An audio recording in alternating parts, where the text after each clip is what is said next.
And we're live, ladies and gentlemen. We're live sporting the latest Round Earth Shill. We're just coming out with it. Round Earth Shill t-shirts.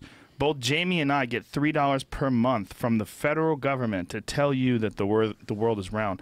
And Mick West is a big part of it all. He is one of the main shills that tells everybody that not only that, he has a whole website dedicated to arguing against people that think the world is flat.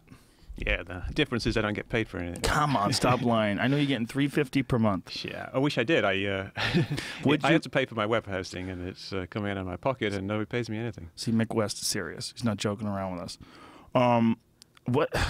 This has got to be one of the most bizarre trends. And Jamie, I think you said it first, that you thought it was originally a troll. Yeah. You thought that they were fucking around like... I still think some people are. Yeah, for sure. Yeah, but I feel like it started out with like 4chan or something like that, or maybe Reddit.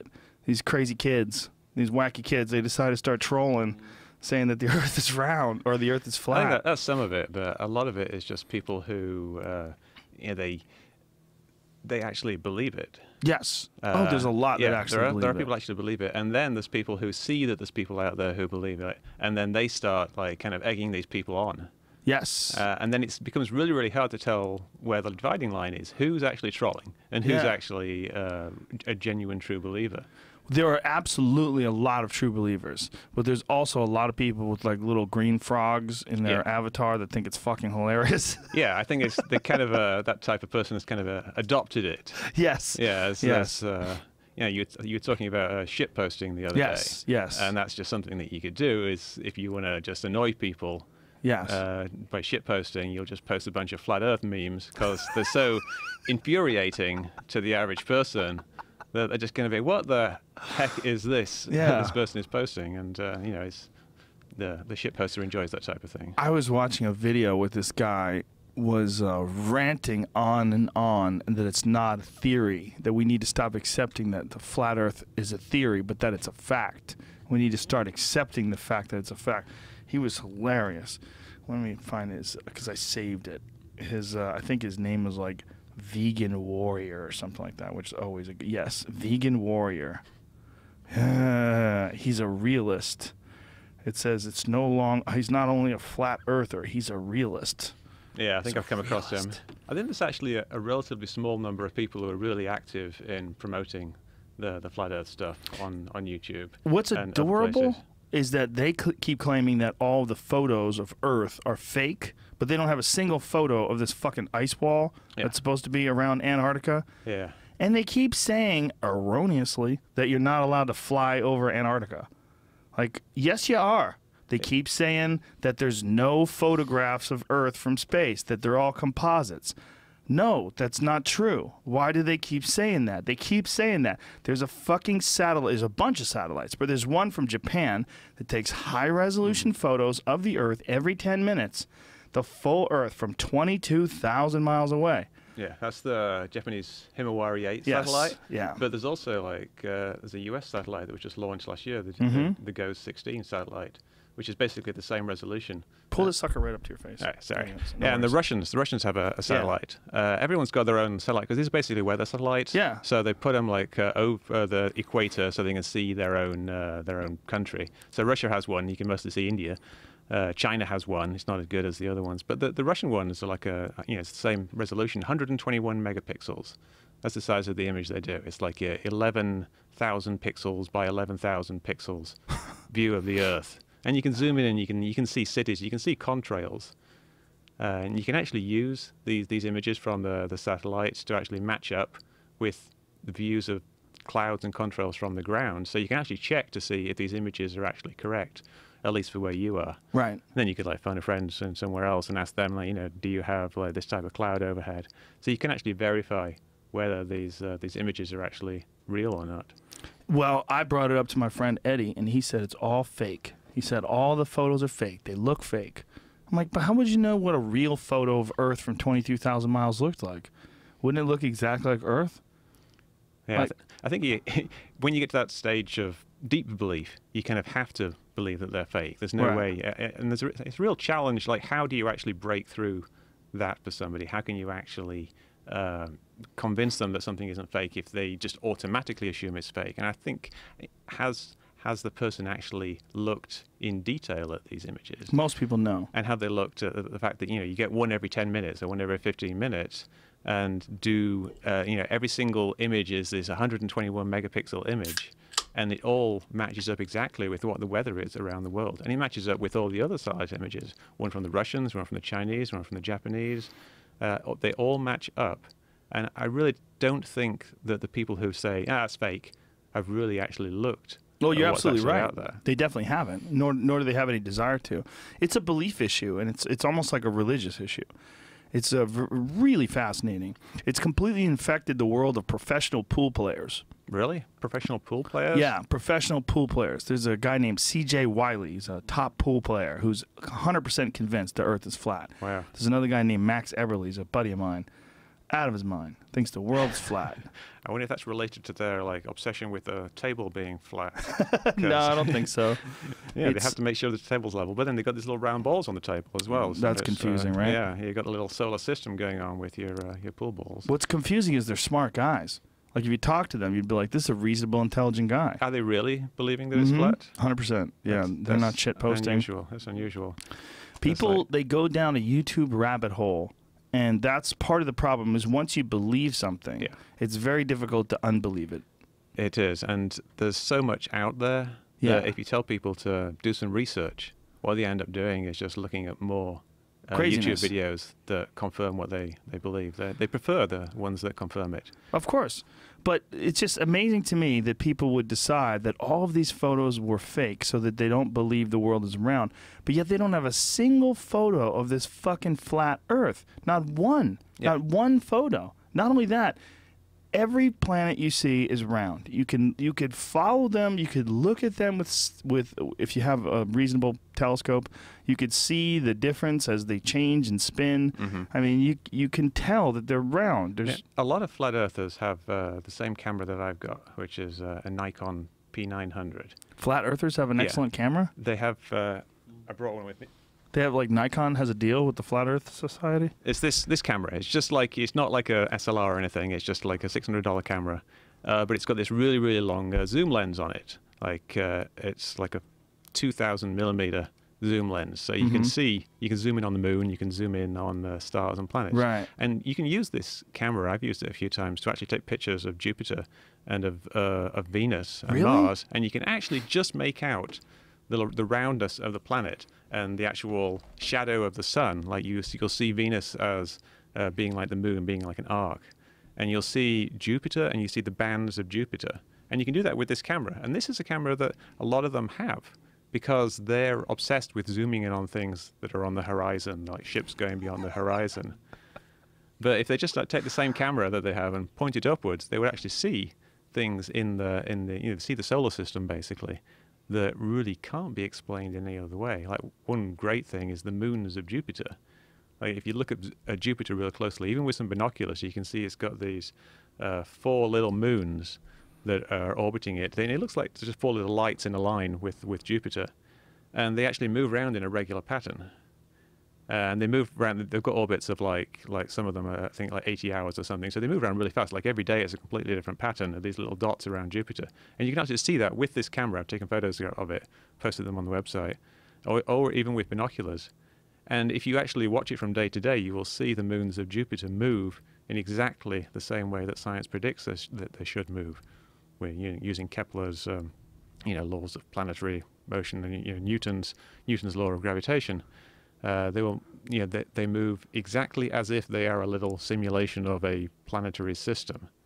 So either there's some kind of weird hologram up in that little corner of the sky which moves around, or there is actually a planet there with little moons orbiting it.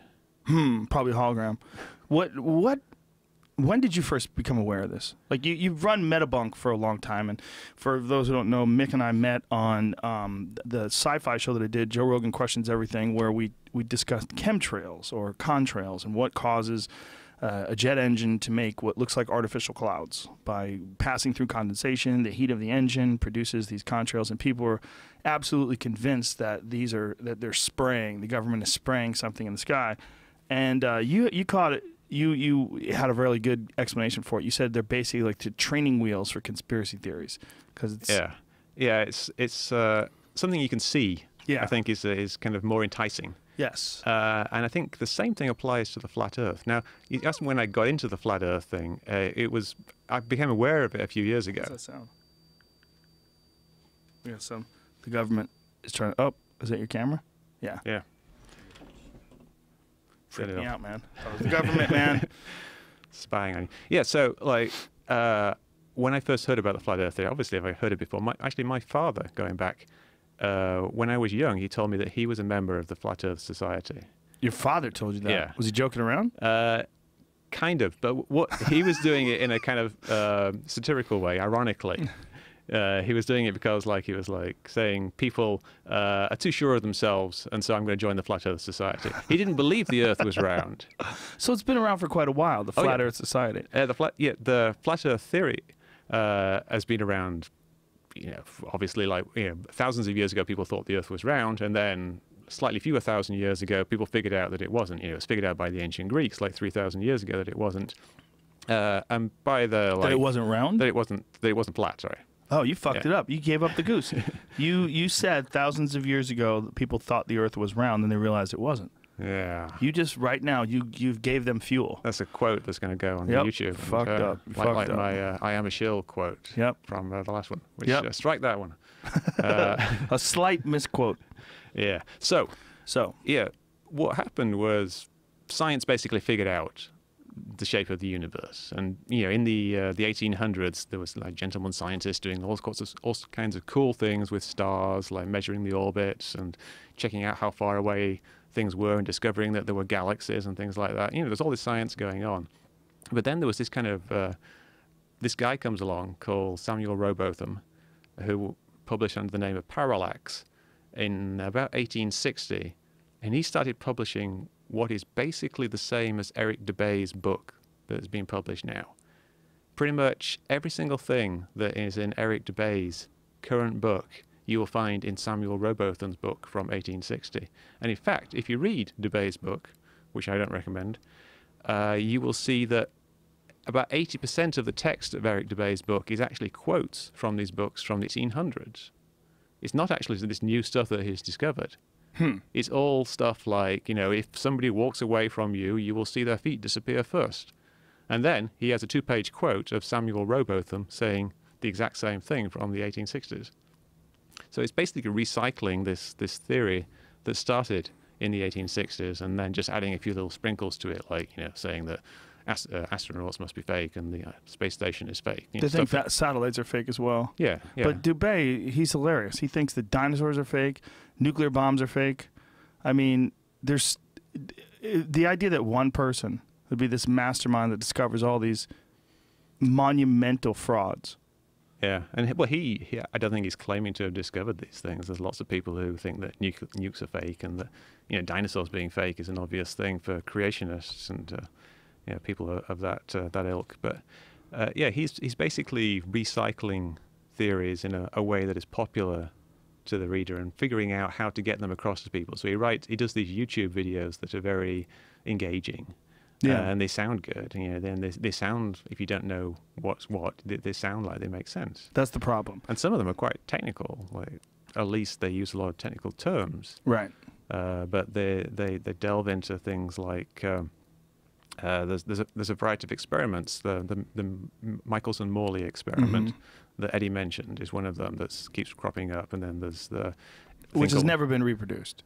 That's the experiment that supposedly... No, it actually has been reproduced because it's well, the wrong way, not the way that they wanted to. The Michelson-Morley experiment was an experiment to detect the luminiferous ether, which is the supposed medium through which light travels. Now, back in the 1800s, we didn't know that light was made up out of photons because light was waves. So we thought that there was this stuff that permeated all of space called the luminiferous ether. Luminiferous ether. It's a little hard to pronounce.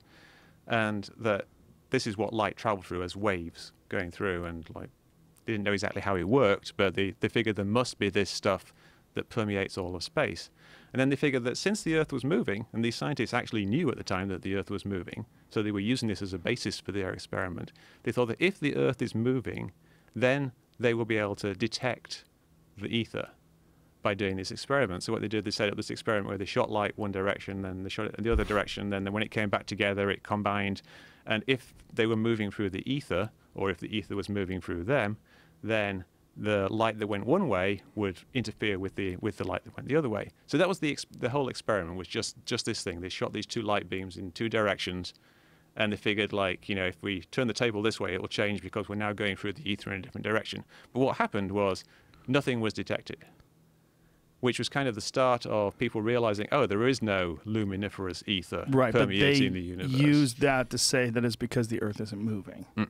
That was what the flat Earth people tried to use, right? Yeah, they did. They did, but Michelson and Morley knew the Earth was moving. Right. They wanted to figure out whether the ether was moving, you know, with the Earth, or whether the Earth was moving through the ether. Right. So they were trying to detect the ether. So people who thought that the Earth was the center of the universe, not really so much flat earthers, people who were geocentrists, people who thought that the sun went around the Earth and all the stars went around the Earth. There's still people like that, by the way. Oh, yeah. There's a recent resurgence. I think it was Gavin McGinnis sent me something where some guy thinks that the Earth is the center of the universe. Essentially, he was saying that it sort of confirms everything in Genesis. I was like, what? Yeah, well, I mean, if you need to shoehorn the whole universe into, you know, the descriptions in Genesis, then you're probably going to have to take a few shortcuts. But yeah, there's these experiments like the Michelson-Morley experiment, but people bring them up, and they say that what they detected was no motion. Right. But what it actually detected was no luminiferous ether. Right. And because they detected no luminiferous ether, they eventually led to, like, theories about what light actually is, which is wave particle duality. You know, light is photons, which act both as a wave and as a particle, and eventually to the theory of relativity. Well, you started Metabunk when? When did you? I think it was about 5 years ago, but I've been doing the chemtrail stuff with Contrail Science for like over 10 years now. I was just looking at one of my old posts when on the satellite images. I was quite surprised at how long I've been doing it. And Metabunk been going about 5 years, and the flat Earth stuff came up maybe 2 years ago. I started to see things about flat Earth, and a bit over a year ago, I wrote a post on, you know, what should we do about debunking the flat Earth, and it basically said, like, all these people are basically either trolling or they're crazy. So there's no point addressing either of them. And I think most of them are just trolling, because no one could seriously believe this. You'd have to be like... I don't think you're right. I know. I've come to realize that I'm not. I was wrong. And that post now, you know, it's gone down the line, but it's you know, I've almost done a 180 from that. It's stunning. It really is stunning. Yeah. And it's stunning how many people, like, this is why Jamie made these, youngjamie.com. You can go and get these Flat Earth shill shirts. That somehow or another we're being paid to say that the Earth is round. Like, the idea that anybody would actually believe it. I've had so many people tweet at me, I know where your checks are coming from, bro. You're a fucking sellout. I'm a sellout. Like, why would I give... You don't think that if I really thought the Earth was flat, like if someone thought the Earth was flat, what a revelation that would be. What an amazing discovery. Every scientist would be clamoring to expose this. Every single scientist. The idea that all these scientists who make their name off discoveries, by the way, especially a monumental and provable discovery like the world being flat, like somehow or another they would hide that. And then the big question is, why would the government say the world is flat? I mean, why would they, in any way, why would they rather hide the fact the world is flat? Like, what motivation would anybody have to show that the world was round? It would be pretty fascinating if we lived on this flat disk and everybody else throughout the universe was on a planet. We'd be like, whoa, what's going on? And there's a weird thing that's going on with some of these flat Earth people where they're linking this to a sign that we are in some way special, that we are the chosen ones, and that we, you know, and some... It keeps going back to Genesis, and that, you know, that we are the children of God, and that creation is true, and that evolution is a lie, and it gets to some weird anti-Jew stuff with a lot of these guys. Yeah. Well, a lot of conspiracy theories are basically boil down to some kind of suspicion of other people, and quite often suspicion of Jewish people. Why Jewish people? Why it's always the Jews, man? It's just people can't catch a break. I don't know exactly why. I think perhaps perhaps because of the whole the Jews killed Jesus, so Christians don't like the Jews, or some Christians don't like the Jews. Yeah. So they've just been viewed as being an other, and they're often the Jewish, the broader Jewish population is often like a minority within cities, and so it's got an easy person to pick on when things go wrong. But I don't really. I'm sure there's loads of books written on why Jews are the subject of conspiracy theories. Well, doesn't Dubé have a recent video about Jews and about Hitler? He's got they all go down that road. Yeah. What can be done, if anything, other than your website? What can be done, if anything, to like my concern is these young kids that are on the fence. My thoughts are, look, I'm not going to reach out. There's some 45-year-old crazy person who's making YouTube videos 3 times a day about the world being flat and ranting and raving and challenging everyone to debates that he's never going to engage in. Those guys don't mean anything to me. Like, you can't do anything about them. But there's some 16-year-old kids out there that maybe are in high school and maybe don't have a real formal education in science or astrophysics, and they're getting confused, and they maybe smoke a little too much pot. That's you, motherfucker. Whoever's listening to this, that's you. And you start. I've been tricked before, and I wrote this big Instagram post recently about rods, about those Roswell rods. I read it. God, they got me. I was convinced. But it was just, I never looked into it. I just watched a documentary, and this guy had the footage. I was like, wow, these things are flying around and we can't see them. That's crazy. Yeah. And then a show called, if you never saw the Instagram post that I made, there was a guy that made this video, a documentary. I think he made more than one. And it showed that there was these things that looked like tubes that had jellyfish-like wings that were flying through the air, supposedly at speeds undetectable to the human eye. Like, they were moving so fast we couldn't see them. And so I was convinced, man. I was really convinced. And then there was a show called Monster Quest, and what they did is they set up 2 cameras.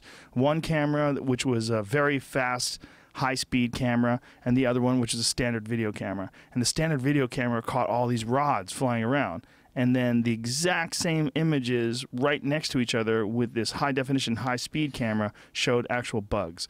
So what those rods were was just a video artifact of these bugs that were moving so close to the screen and so fast that the camera couldn't register it correctly. And so it created this elongating effect and made it look like they were these jellyfish. Yeah, well, I think that type of thing, that type of video is the type of thing that needs to be done to counteract this type of But I don't think it would work, though, because if people aren't looking at the Himawari 8, if they see those images, I put those images up. And, dude, if you look at my Instagram post, it's filled with people angry at me. Because they think it's fake. They think it's fake, and they think I'm a shill because I put that up. Yeah. You well, know? if you can't get people to look at things, that's a challenge in itself. How do you get people to look at things? But I think like if you start slowly, I engage with a lot of like conspiracy theorists online, and I know when I'm doing it, I'm not actually going to reach the vast majority of the people I'm talking directly to, but I know there's lots of other people reading what I'm saying who will, and just because people are complaining about your posts of the Himawari 8 images doesn't mean that there aren't people who actually went and looked it up. Oh, I'm sure, because I think it got like 50,000 likes or something like that. So I'm sure even besides people that didn't like it, many people that were like, oh, really? Like, because that was one of the big things that the flat Earth people kept saying, that there's no photos of the Earth that aren't a composite from space. Like, it's just not true. And like this Rod's video that you saw with the 2 cameras, if that hadn't existed, you might have taken a bit longer. Yes. You might still believe it now. You might be telling your friends about it. Have you seen these crazy rods that are everywhere? The guy who made that video showed up at a Q&A that I did once for the UFC. I do these Q&As where people yell out questions like, what do you think about this guy fighting that guy, that kind of thing. And he waited in line to get to the front of the line to tell me that I was wrong and that the rods are real. Like, dude, like, come on, you're still buying it? He's still selling it. They call them Roswell rods, which is hilarious. They're implying that somehow or another they're alien. Yeah, probably some guy was at Roswell taking pictures trying to get UFOs, and some bugs flew by. It wasn't even Roswell. That's what's funny. They call them Roswell rods. The best footage was from Mexico. The best footage was from a bunch of cave jumpers.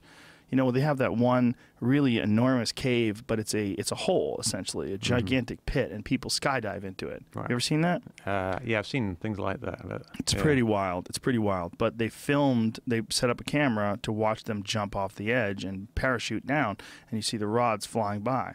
That was like the best footage was from Mexico, from this one place. So it had nothing to do with Roswell. They just called them Roswell rods because they're dorks. They probably had, they were probably looking down the darkness of the pit below, and then they had a shaft of sunlight in front of that. So the bugs were flying through the sunlight with a dark background, which is something you don't normally see. So it would have been like an unusually good environment for rods to show up in. Exactly. And it's and that guy, I mean, waiting in line to get to the front of the line to ask me a question, to tell me that, you know, he has the evidence and I need to see it. It's that kind of thinking. It's once someone commits to an idea, it's very difficult to shake them off of it, and they just look for confirmation bias. They just look for someone else to agree with them. They find communities. They find these flat Earth communities, which is hilarious. One of the best fucking unintentional, hilarious things I read online. This dude wrote, the Flat Earth Society has members all around the globe. Yeah. Whoops. Did he even realize what he was saying? Of course not. Or is that just him Fucking around. trolling? Yeah. I hope it's him trolling. Yeah. The community thing, I think, is like a key thing. Yes. Like I recently did a debunk of a UFO that the Chilean Navy supposedly saw. What was that? I'm not aware of that one. It was like this this thing. There was a Chilean Navy helicopter had this infrared camera, and they saw two black dots off in the distance that looked like a weird thing, like a figure eight type thing flying away, and then it started like spraying out this stuff, and they couldn't figure what it was, and they chased after it, but it was too fast and it got away from them.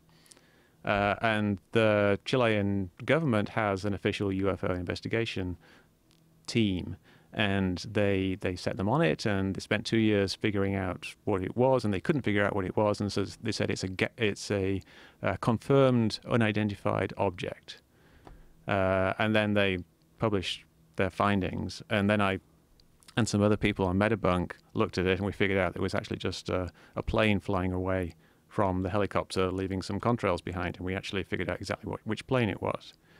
And so this got a bit of play online, and I was on like Huffington Post and things like that. And some UFO enthusiasts started talking to me, and I joined their groups, and I joined a few other groups, and then I found myself in this kind of weird corner of the internet where everybody believes in UFOs unquestioningly, and they're always putting up these photographs of things, and people are like, "Oh, great capture, dude." And it's just something like a street light or something. But they think they have this confirmation bias, this group confirmation bias, where they can't disagree with someone, and they know they're in a safe space, so they can put out whatever theory that they like, and they know that people will be like, they're just very supportive of them. Yeah. Like one that happened a couple of days ago, some woman put up a picture of a strange light that she said was in the sky. And so I downloaded the picture and I boosted the brightness, and I saw it was actually a reflection of something in a security light on a porch. And you could see it was like there was trees behind it, and it was a security light, and there's this reflection. So I posted that, and then I started getting called like a shill for pointing this out. Yeah. There's a couple of people who like said, "Oh yeah, it's just this light," but other people were like, "What the heck? Why don't you believe me? Why are you like invalidating my claims?" Right. And so they want to have these kind of walled gardens where everybody believes the same thing. That's a good way to put it. The walled gardens. It really is a good way to put it, because that is what those communities seemed like. And that's one of the things that I found when I did that television show. I still harbored a few conspiracy theories before I did that show, but doing that show for several months and constantly interviewing people who believed in outlandish things, I found the same thing over and over and over again. Illogical people with very little evidence, believing things in almost a religious way. And I found it with Bigfoot, and I found it with UFOs, and I found it with chemtrails, and I found it with, it was just one after the other in varying stages of ridiculousness. I feel like contrails and chemtrails were the most nutty people. UFO people seem to be the most reasonable, because it's the most reasonable theory out of all of them. The idea that we have spaceships, why doesn't someone else have spaceships? There's hundreds of billions of galaxies in the known universe, hundreds of billions of planets in each galaxy. The odds of there being some sort of a life form out there is pretty high. but there's nothing. That's the craziest thing. Like, the more I talked to these people, the more I went over all their evidence, air quotes evidence, the more I asked them why they believe things. There is nothing. There's not a goddamn thing that you can put on a scale. There's not a thing that you can weigh. There's not a thing that you can measure. There's not a thing that you can look at a photo and go, wow, that's compelling. There's not one. It's just an idea. And that idea is that there's something in the sky that flies around that we, either might catch if you're there, the right place, the right time, or not, and that they're from another planet. But yeah, if you look at what they put forward as the best evidence, it's often like it's nothing. Cases from the 60s where there's an eyewitness who said something, like there was some guy on a road who says he blacked out and his car got messed up. It's always that. From the 60s. Well, that's the other thing, that I know too much about psychedelic drugs. And I know about endogenous psychedelic drugs, the brain producing this chemical called dimethyltryptamine that happens when you're sleeping. Now, they've proven that this stuff is produced in the liver and in the lungs, and they believe it's now, they've got evidence that it's produced in the pineal gland. It's a very potent psychedelic drug that your brain produces, and your brain produces it during REM sleep. So these people, they all take naps. And during these naps, they have these crazy fucking dreams. And it's entirely possible that during these dreams, what happened is they got some endogenous DMT dump. Whether they were under stress or whether they just had an erratic dump of this human neurochemical that entered into their bloodstream, whatever it is that caused it. All these fucking UFO abductions, all of them, like almost exactly happen at night. And they happen while these people are sleeping. Like, wouldn't you just assume that you were dreaming? Like, why wouldn't you assume you were dreaming? Yeah, I used to have these kind of night terror hallucination things, which were kind of like that. Yeah. And it was always the same type of thing. It was like a giant spider coming down from the ceiling towards me. And you couldn't move? I was like, frozen for a second, and then I would jump out of bed and turn on the light and look for the spider. And it's happened all the time. I knew because there was no spider that it wasn't real, but I could see if someone was having a different type of hallucination that seemed a bit more real, and then it came in between sleep cycles for them. Then you can see, because it seemed completely real. Yeah. I used to have them all the time, and it was always like, it was horrible. It was this like giant, really realistic spider, and it wasn't like I was dreaming somewhere else. I was in the room, and I could see it like I was seeing something crawling across the table right here. It was this hallucination. I don't really get them anymore. I don't know what it was. My brain's fixed itself or whatever. But it's probably a lot has to do with being young and confused, and hormones and nerves, and then also like your brain starts filling in the blanks. If you don't have a very good understanding of the universe, and, your brain, your imagination runs wild. It was very confusing to me doing that television show, and it really changed me a lot. And it changed me to the point that people started accusing me of being co-opted by the government, that the government threatened my family and told me to stop talking about conspiracies. And then the idea that I wouldn't say that if that was the case. Like, you don't think I would fucking tell everybody if someone threatened my family because I was talking about UFOs? I'd be telling everybody. I'd be like, hey, man. Yeah. I would tell all my friends. I'd be like, dude, they fucking threatened me because I was talking about UFOs. This shit is real. Hangar 18. Area 51. I think there was a paper a while ago published on like how many people it would take to cover up certain conspiracy theories, and the probability of none of those people ever talking. Yeah. And it's just ridiculous. Like, you can't have tens of millions of people in on a conspiracy. Well, the flat Earth one is the best one for that. Yeah, I mean, because what about all those people? Of science, every single scientist. Yeah, and everyone who is involved in shipping routes and overseas flights. And the fact that you can fly west and land east. I mean, you can. You can just land in one spot, take off again, land in another spot, and you can eventually get to the same spot that you're at with a bunch of different flights that you can track them on a GPS. I mean, but that's fake too, GPS. Oh, that's fake. That's right. Everything's fake. Yeah. Well, one thing I want to try to introduce to people who believe in the flat Earth is this concept of ground truth.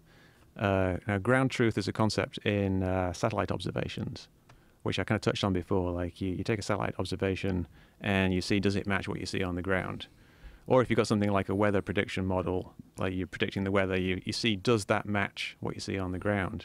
And this is something that you can do if you're actually really interested in looking into the flat Earth theory, is figure out what the actual ground truth is for something. Now, I want to talk very briefly about a program called Stellarium, which you might have seen. It's just basically a solar system simulator. It shows what's in the night sky. You've probably seen these little things on your phone where you hold it up and it shows you what the stars are. Yeah. Yeah, it's like that for the PC, and you can use the one on your phone as well. So what I would encourage people to do is figure out, like, is this program actually correct? Is it actually showing me what we see in the night sky? And you can do it really easily. You know, basically you just look at what's on the screen, and then you go outside and you look to see, is this what I'm seeing on the screen here? And so this is basically you checking the ground truth of this program, which seems like, you know, a very straightforward thing. But then what you can do from that is you can then use the program to look at the sky from other positions. And because you've verified that it's correct for where you are, and you can ask someone else to verify it's correct for where they are, and you can check like other photographs that have been taken to see if they match up as well, you'll eventually build up, you know, the knowledge that this program is correct, this Stellarium program, or the little program you have in your phone that shows you the stars in the sky. So you've got this computer showing you what it expects to see from any position anywhere on the world. And you, by doing ground truth observations, have figured out what it actually is. Yeah. So that's the type of thing you see in Stellarium, obviously in a much less light polluted environment than you have here. Do you think that a lot of what's going on with these people that are theorizing, keep that up, that's pretty cool to look at, with a lot of what's going on with these people theorizing about flat Earth, and there seems to be some desire that people have to expose hidden truths, hidden discoveries, or things that are somehow or another being kept from everybody. And what's fascinating to me is they're looking into this nonsense. They're looking into this thing that's not real, when the real space, like the actual, like what is observable about space, is so mind-blowing. Yeah. And somehow or another, that is what you absolutely can see every day, what you absolutely can observe, what you absolutely can read about and learn about, and what scientists are discovering on a daily basis is so mind-blowing.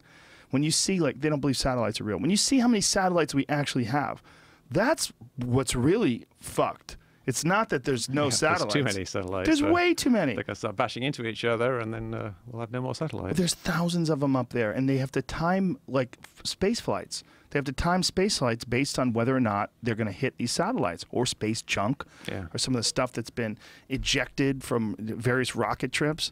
I mean, it's still floating up there. You seen the movie Gravity? Yes. Yeah, there's like a bit in that where the satellites start bumping into each other, and it's this big chain reaction.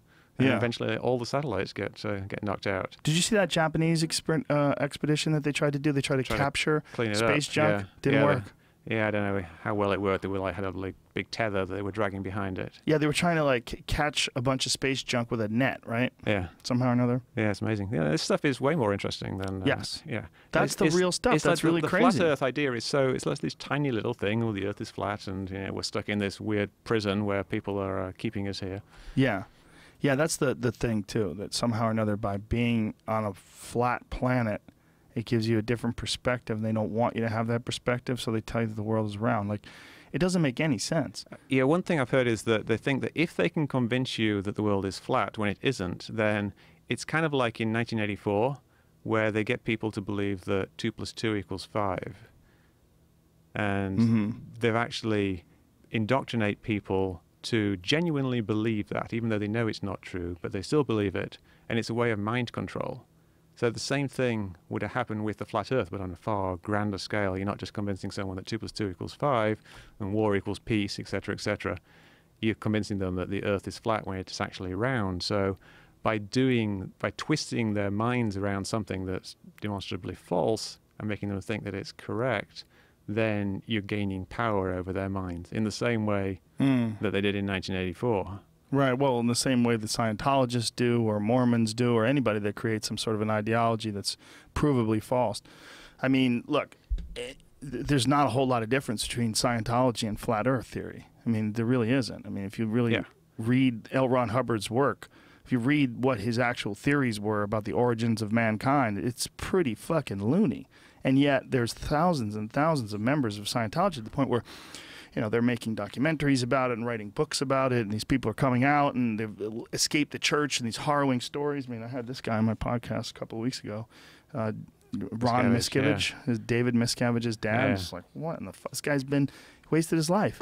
Guy lived in this Scientology world for 50 years. I mean, it's crazy. It's crazy. It is. And there's not much difference between that and flat Earth theory. There really isn't. You know how Scientology works, but it's like gradually sucks you in a bit at a time. You know, it just sounds all very reasonable at the start. It's very self-helpy in the beginning. More and more cult-like the further that you get into it. Well, also the first original principles of it, like when we start, thinking positive and doing positive things, there's a lot of benefits to that. And people start seeing those benefits. They start feeling positive, and then they get into the thetans and the frozen souls chucked into the volcano, and they're like, what? Well, I think you could argue that there's some good in the flat Earth, not the flat Earth theory as such, but the flat Earth way of thinking, like questioning things. And I think this is something that people really like about it, is that you don't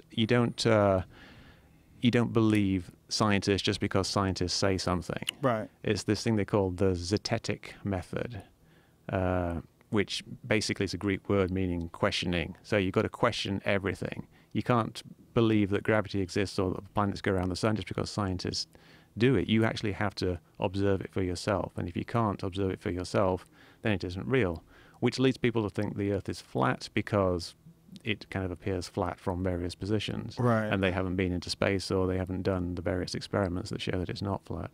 So I think you got young people who are exposed to the idea of zeticism, and they think, oh, that's great, I'm rebelling against authority, like young people do, and they think, like, I will not believe the scientists, I'll do my own research, but then they get sucked into people like DeBay, who feed them all this nonsense. He's very articulate, and very smooth the way he talks, and he makes these well-edited videos, and they're very compelling. And because he's not an authority, he's not like, part of the government, he's part of the alt culture, they tend to give his arguments way more weight than mainstream science.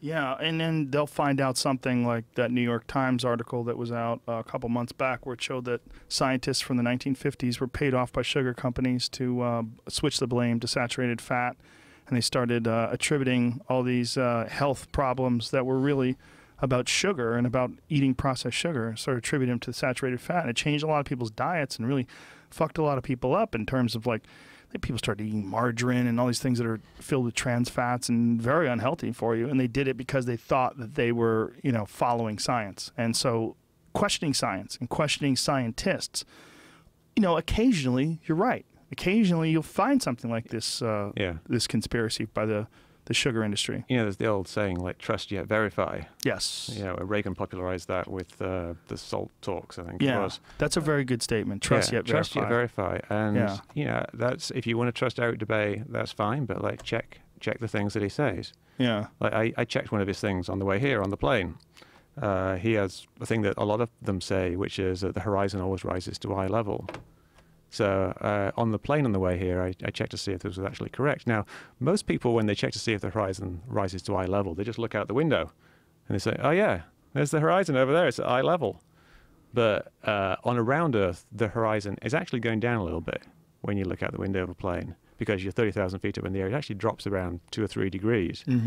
But it's very hard to see when you're just looking out of the window of the plane. So it's very easy to get taken into believing that it stays at eye level. So what I did is I took this a little carpenter's level. You brought a carpenter's level? A carpenter's level, a very small one. It's only like 8 inches long or so. And I've taped a small tube to the top, which is like a bit of a pen. And then I set it level and wedged it so it was level. And then I looked through the tube on the top of this level and saw where the horizon was. And the horizon was just below the end of the level. So the horizon had actually dropped away, which meant that DeBay's claim about the horizon rising to eye level, which is something you'd expect on a flat Earth, was actually incorrect. And it's demonstrably incorrect with this $2 level, which I actually got free from somewhere. And anyone can do this. You don't even need to be in a plane. In fact, it works better if you just on a cliff or something, like 1,000 feet up. Well, that's another claim that people keep saying that are devotees of this flat Earth idea, that if you get on a plane and you look up and you look out the window, it looks flat.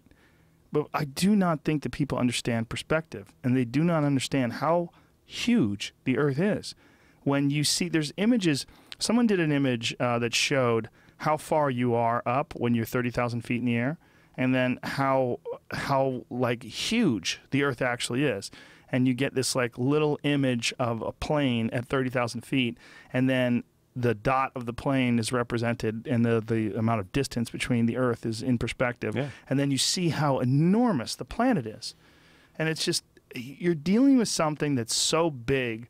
It's almost, I mean, it feels like it's flat. It feels like it's flat because it's enormous and you're tiny. Yeah, that's a huge issue with people, is that they don't really understand the scale of the planet, and they don't understand how little it actually curves. Yeah. There's a road. If you look up like the longest roads in America, longest straight road in America, there's this road. It's in like Oklahoma or somewhere, and it's about it's like 80 miles long, and it's just perfectly straight. But it actually isn't perfectly straight, because when they laid it out along a line of latitude. So it's one of the lines that goes around the Earth. So it's actually slightly curved. But when you look at it, it looks perfectly straight. You have to actually take the whole image and then draw a line from one end to the other in Google Earth, and you see that it deviates by just this tiny little amount. But if you were to drive along this road, you're actually driving, around, you're actually turning right slightly the whole time, but it looks perfectly straight because it's hardly moving at all. Over this 80 miles, it moves maybe like 10 feet or something.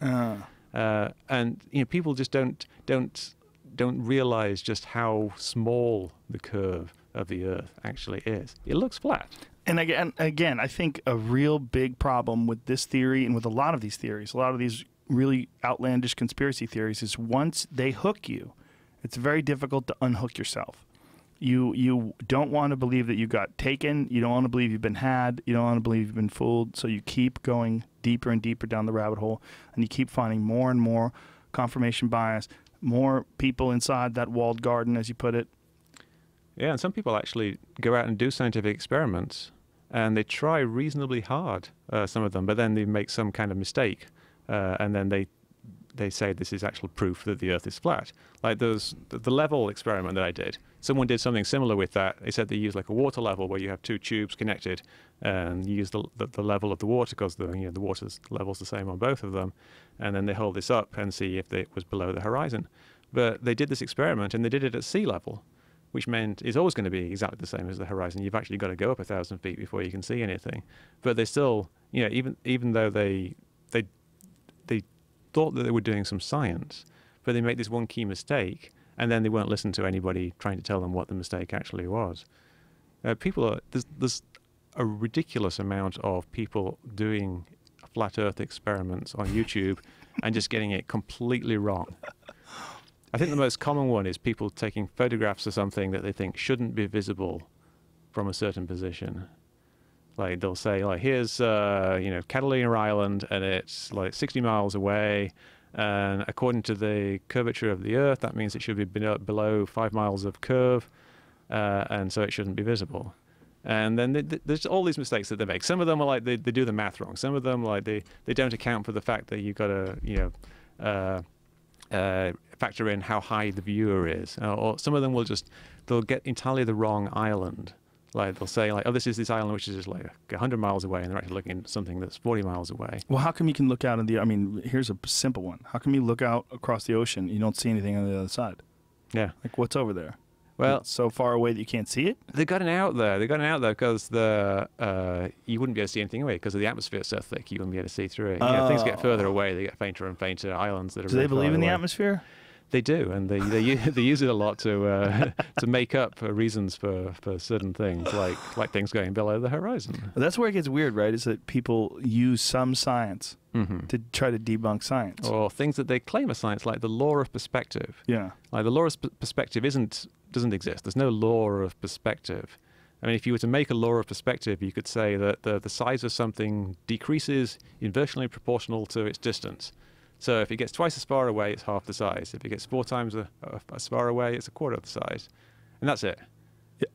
And that's all that perspective is. Now, people talk about vanishing points. Well, that came up during the podcast with Eddie Bravo. Yeah. And Jamie brought it up, and then Eddie started posting pictures on his Instagram of a guy from the early 1900s who was an artist who wrote something about the law of perspective in drawing, just drawing. He was just explaining how you define perspective when you're illustrating things. That's the law of perspective on a piece of paper. Right. Or on a photograph. It's nothing at all to do with the real world. It's about Right. what you can see visually, what the image is projected onto your eyes, or what comes through a camera when you take a picture. You know, what's the actual perspective of things? You know, things just get smaller. But it sounds good when you say the law of perspective. It does. It sounds good, like you're invoking a law, a scientific law. But then they will using discard science. a real law like the law of universal gravitation or Yeah, I just, again, Newton's here's laws the of thing. motion. I don't have anything against Eric Dupé or any of these people. I really don't. My real concern is with young people out there that are listening to this that get sucked into this stupid shit. And there's so much that you could learn. There's so much that's fascinating about the universe. There's so much fascinating about the natural world. There's so much to learn. And to waste any time, the only thing that's good about it is you'll recognize the pitfalls that the human mind can slip into, that I've slipped into, that many people I know have slipped into. And again, it's not a like in any way, shape, or form. It's not something to be embarrassed about or sad about. It's a normal, natural human inclination to try to find things that are hidden truths or, you know, that are covered up mysteries. It's natural for whatever reason. I think it's very much a part of growing up, and I think it's just it's different for different people. Yeah. I had a whole bunch of crazy ideas when I was growing up. What'd you have? I thought I could bring about world peace by getting a whole bunch of world leaders together, and I actually sent letters to a bunch of world leaders, and I figured like I shouldn't send it directly to the world leaders because it'll be a bit, they wouldn't read my letters. So I sent it to their brothers. So I sent a letter to Raul Castro, who is now the president of Cuba. Wow. But back then I thought like I can set up this organization of the relatives of world leaders and bring about world peace. Now I was like 13 at the time. It's funny that you decided to get a hold of their brothers. That's kind of hilarious. Yeah, well, I figured like sneaky backdoor move. Yeah. And I found his address in Who's Who in the library. Oh. Yeah, I don't know. Back in the day. Back in the day when you look things up in the library. Mm. Yeah, I mean, that's not even that unreasonable. That's like you thinking, well, world peace seems to make sense to me. This idealistic child. Yeah. And you want to try to do something, you think you can make a difference, and so you kind of rebelling against things. Yeah. I had delusions of solving great mathematical problems when I was young. There's like, problems like how do you trisect an angle with by this geometrical method, which was proved to be impossible to do, and yet I still spent months and months trying to do it when I was a kid, because I thought, they can't tell me what's impossible and what's not possible. Right. It seems like it's possible to me. And if you did discover it, what a gigantic, it would have been feather amazing. in your cap that would have been. That was the motivation, really. Yeah. It wasn't just like pure altruism. I wanted to... I believed in a bunch of stupid shit. And the big one for me that I've clung to longest is Bigfoot. That one, man. Oh, it's so hard for me to let that one go. Because, well, first of all, because it used to be an animal. It used to be Gigantopithecus. But, man, when my friend Les Stroud actually started doing that show, that Bigfoot show, have you ever seen that show? I don't think so. He did that show with some fucking guy who's just a total hoaxer. And the guy put on a Bigfoot mask, and they got this high-resolution photo and video of this Bigfoot mask that they're claiming is Bigfoot just staring at them through the woods. It is so stupid looking. See if you can find it, Jamie. And this guy, this is how wacky this guy is. The Bigfoot community thinks he's full of shit. That's when you know you fucked up. When the Bigfoot community is calling shenanigans. They're like, this guy, I'm not buying this. It's funny, you get these like schisms in these communities, and they fracture off into sub-communities. Yeah. Like, the Scientologists, there are people who have fractured off from the Scientologists. Watch this. This is awesome. See, this guy's in the woods, and he sees it. He sees it. It's through the trees. What is it? Where is it? And he can't. It's not even moving. Meanwhile, Bigfoot has just been running from people from day one, right? But there's one animal is just standing there, and he's like, God, I think I see it. I think I see it. So then towards the end of the video, he gets really close. Like, look at that. Get the fuck out of here. It's got like an afro from the 1970s. Like, look how clean its hair looks. I mean, it looks so dumb. It's not moving. No, and he gets close up on it. Look at that. Doesn't it wink or something? Yeah, right here it is. Look how bad this is. Look how bad this is. Here's how you know it's fake. Whenever something looks like a dude in a monkey suit, it's a dude in a monkey suit. That's all you need to know, because your brain knows. Your brain's like, hey, wait a minute. Like if you look at a gorilla doesn't look like a person in a gorilla suit. If you look at a giraffe, it does not look like a person in a giraffe suit. If you look at Bigfoot and it looks like a dude in a monkey suit, it's a fucking dude in a monkey suit. Like your brain starts filling in the blanks, and also, whether you recognize it or not, your brain recognizes geometry, facial geometry, recognizes a Fibonacci sequence. Hardwired. Yeah, and you see, that's why people freak out when you see someone with fake lips or a fake nose. Like the upside down eyes and things like that. When people do weird shit to their face, like when someone gets plastic surgery in their face and they like radically alter their face, it's jarring to us. And one of the reasons why it's jarring is because the brain recognizes geometry and human facial recognition, or your facial patterns and the structure of the face. And when that geometry is off, it's confusing to us. Like, why are their cheeks so big? Why is that nose so small? Why are their lips so big? Like, what the fuck is going on? Like, your body starts, you react to it. Yeah, there's an illusion where they put two sets of eyes on people. Yes. And you look at that and your brain just is constantly resetting, and you think, oh, my eyes are crossed or whatever, no, they're not. And like, your brain's just so hardwired to recognize faces. Yes. That it just automatically recognize tries faces, to read things and your face and my face are different, but there's a science to the structure of your face that's applied to the science of my face, and that's the golden ratio. I mean, if you look at a person's face, you can actually do the math where their chin is, where their eyes are. It all lines up. And your brain recognizes when that's not the case. So if you see that and you see like, oh, it's a person. What the fuck's going on? Because it is a person. That's a person. That's a dude in a monkey suit. It's not even a good one. And there's so many people that trot out that Patterson footage, which is so bad. Yeah. They believe so hard. They believe so hard. And it was the hardest one for me to realize that those people are all full of shit.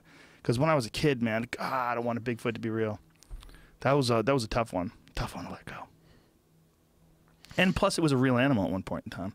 There was really a thing called Gigantopithecus, which was an 8 to 10 foot tall ape. Orangutan type thing. That may have been bipedal, at least occasionally. Yeah. Yeah. Yeah, it's you want things to be true, like UFOs. I was kind of into UFOs and all kinds of weird stuff when I was younger. And I think partly like, me figuring out that a lot of it was just bullshit was part of my motivation for getting into like debunking stuff later. But to a certain degree, I think there's like no harm in people believing in things. Like, little kids believe in Santa Claus, etc., that type of things. Right. Father Christmas, the Easter Bunny. It's just that for some people it kind of goes a bit wrong, goes a bit too far. They don't like let their childish beliefs drop away as they get older, or they stay longer, or when they come of age, they go on to like kind of the next level of disbelief, of imaginary things that they want to be true.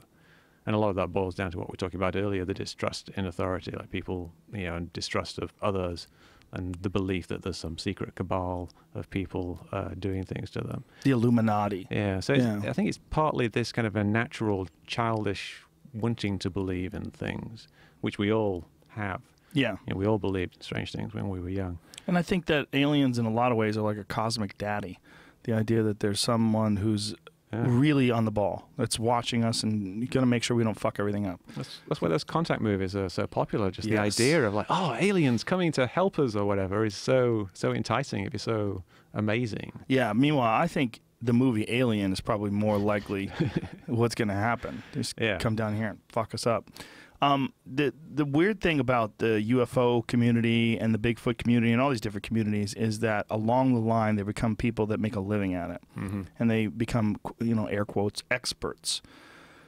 And that becomes a problem, because then they have a vested interest in making sure that other people believe. They start writing books, they start doing lectures, they start showing pictures. And also, here's what's interesting, as the number of phones that have cameras have radically increased, the number of usable UFO pictures has radically decreased. Yeah, which doesn't really make sense. Cameras like this one, it's got 83 times zoom on it. You can take pictures of, if there was a UFO, you could take a real close-up picture of it. I take pictures of planes all the time that are flying, 5 miles away or 10 miles away, or sometimes even like over 100 miles away, and you can make out the plane. You see the windows? Yeah, depending on the angle. That's a claim that the chemtrails put out sometimes, that the planes don't have windows, Oh. which is generally that generally because they're using these crappy little cameras and you just can't see the windows because they're less than 1 pixel wide. Right. If you got like a good camera and you zoom in far enough, the windows appear, kind of like things appearing over the horizon when you zoom in. Right. Right. But speaking of the camera, there's something coming up in August, which is the eclipse. There's going to be a total eclipse of the sun over North America, I think August 21st this year.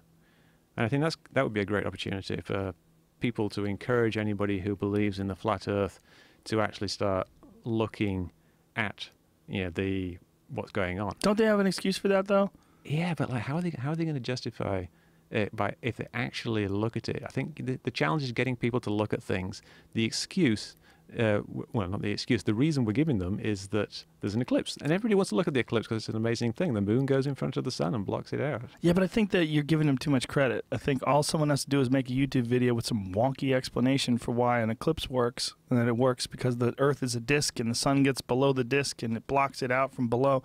I mean, it just doesn't seem to me that it's enough. This is like a solar eclipse, though. I understand. They can tell that the moon is going in front of the sun. Oh, well, I know what you're saying is logical. But no, even the flat earthers believe that the moon goes in front of the sun for a solar eclipse. Oh, they do? Because you can track the position of the moon through the sky, Mm-hmm. and they know that it gets closer to the sun every time. Don't they believe that like the Earth sits flat and that everything spins around the Earth? Isn't that They the do. idea? Well, yeah, it's the Earth is flat, and the sun and the moon are like orbiting above, like this. But sometimes the moon is going to be below the sun, and it blocks out the light of the sun, and that's how an eclipse happens on the flat Earth and on the round Earth. Mm. So it would be an amazing thing to see, even if you're a flat Earth believer, this very rare coincidence when the moon is in front of the sun. So you should encourage people who are flat Earth believers to look at this amazing thing that's happening.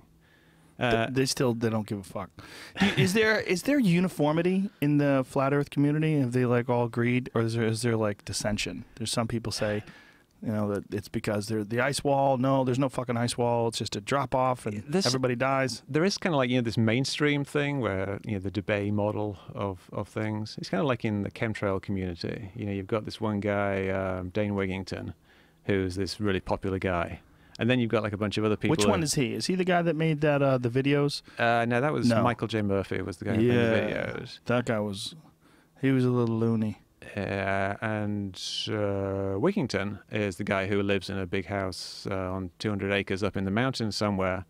And he got obsessed with his solar panels being blocked by contrails, and so became a chemtrail believer. But he's like the equivalent of Dubay, really, because he's the guy who's really promoting it. But then there's other people in the chemtrail community who are doing their own thing, and they say, this Wigington guy is full of crap because he believes in global warming and we don't. So there's this division between people who believe in global warming and who don't. So there's some people who think that chemtrails are trying to stop global warming, and other people think that chemtrails are causing global warming, and then there's other people who think that chemtrails are something completely different. There's spreading nanorobots to control people's minds and things like that.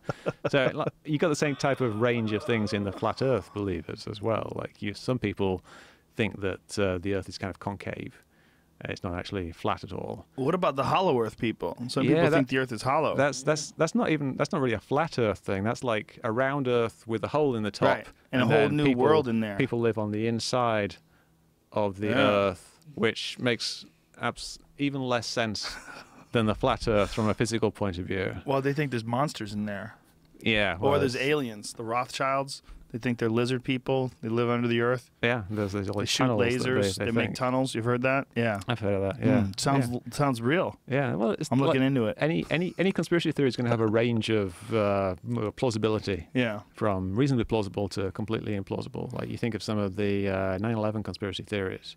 Like at one end, you've got like the World Trade Center was destroyed by nuclear bombs that were in the basement.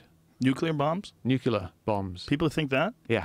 I haven't heard that one. No, it's a fringe one, but it's there's got a few people who believe it. Then there's people who think a bit more plausible they were destroyed by energy weapons from space. Like there was these beams of energy, like high-powered microwaves or something that blew the buildings up. And then there's you get more and more plausible. There was pre-planted explosives, or some guys ran in there on the day with some explosives to blow up Building 7. And then you've got just they let Building 7 burn when they didn't have to, and then they knew it was going to happen, but they did nothing about it, and then they had some warnings about it, and they didn't do anything about it. So you got this whole range of plausibilities for the conspiracies. With the flat Earth, it's pretty much all at this end, because like the flat Earth theory is either the Earth is flat or it's round. So with the flat Earth, you've only got very extreme and then more extreme theories. Some of them, the most extreme thing, which all conspiracy theories end up with, is the everything is an illusion. We are living in the Matrix conspiracy theory. Like, well, that theory is very compelling. That theory is very bizarre because one day, if technology continues the way it has been, there will come a time where they're able to create an artificial reality that's indiscernible from this reality. As long as we don't blow ourselves up and technology continues to advance, innovation continues to advance at the rate it is now, which is exponential, right? It's entirely possible that 100 years from now or whatever it is, there'll be some way that they can interface with somehow with your brain and create some sort of an artificial experience. Right. That's not outside the realm of possibility the at all. conspiracy theory is that they're doing it now and it's detectable. That these things that we are seeing are kind of artifacts of, That's one conspiracy theory. living in the Matrix. You might have heard of the Mandela effect. Yes. That's that's people who believe that there's kind of glitches in the Matrix. Like the Berenstein Bears. Yeah, Berenstein Bears are actually called the Bearstein Bears. Yeah. In an alternate timeline. Or there was this movie called Shazam, done by, I can't remember the guy's name now. Yeah, people say Sinbad was Sinbad. in the movie Shazam, Yeah, but Sinbad. Shaq was in Kazam. Yeah. They mixed, I don't know. Yeah. Yeah, but they conflate. They completely believe that this actually happened, Yeah. and that's just the world has shit been memories. changed. But that It that, is. It is, but they believe it. So that's Right. something that's at the end of all these conspiracy theories. That's not a very reasonable one. But there's some really reasonable scientists that believe that there's going to come a time where there's... Elon Musk, Yes. who believes it. Yeah. Yeah, I not really convinced myself, because it's kind of a simplistic argument saying that technology will always advance and get better. There are fundamental limits on like information theory, like how much information that we can process. Have you ever messed around with HTC Vive or any of the more recent state-of-the-art? No. They're mind-blowing. Yeah. Mind-blowing. And this is one of the reasons why I subscribe to it. I mean, not today, but I mean, I think one day in the future where there's 100 years or whatever it is of technology. I mean, you just got to think 150 years ago they were using teletypes. That was the only way to get a message across, and then what can we do today? We can take a film and send it to someone in Australia. They get it in real time. I think it's very reasonable to assume that if you put on the HTC Vive, they have this one underwater experience. It's amazing. Jamie, see if you can find it, because I know it's in video form, but... I think it's reasonable put it that on? there's going to be extremely realistic things that make you Yes. think that you are there. Yes. But I don't think it's realistic that you would be able to not detect that, and that scientists wouldn't be able to detect that we are all living in a simulation. I mean, is this simulation just you? Is it just your head that's See this doing right the here? simulation? This is you put this thing on. I mean, again, Yeah. we're in 2017, and this is all in its fairly adolescent stage. And man, when you're in this thing and you're looking around, it's not necessarily high definition. It's very clear, and you know that it's not real. But God, it gives you this feeling that it's real. Then a whale pulls up and all these fish swim by. It's amazing. And it, more than anything, it gives you a window into the future. It gives you a window when you sit next to this whale and it makes noises, and the noises are all 3D. It gives you a window when you start thinking about Pong. You remember Pong, the game that you'd play? It was like, I can't believe I'm controlling something on the television. And then you compare that to like Halo and the games that you can play right now on an Xbox. You're like, my God, like the improvements are radical.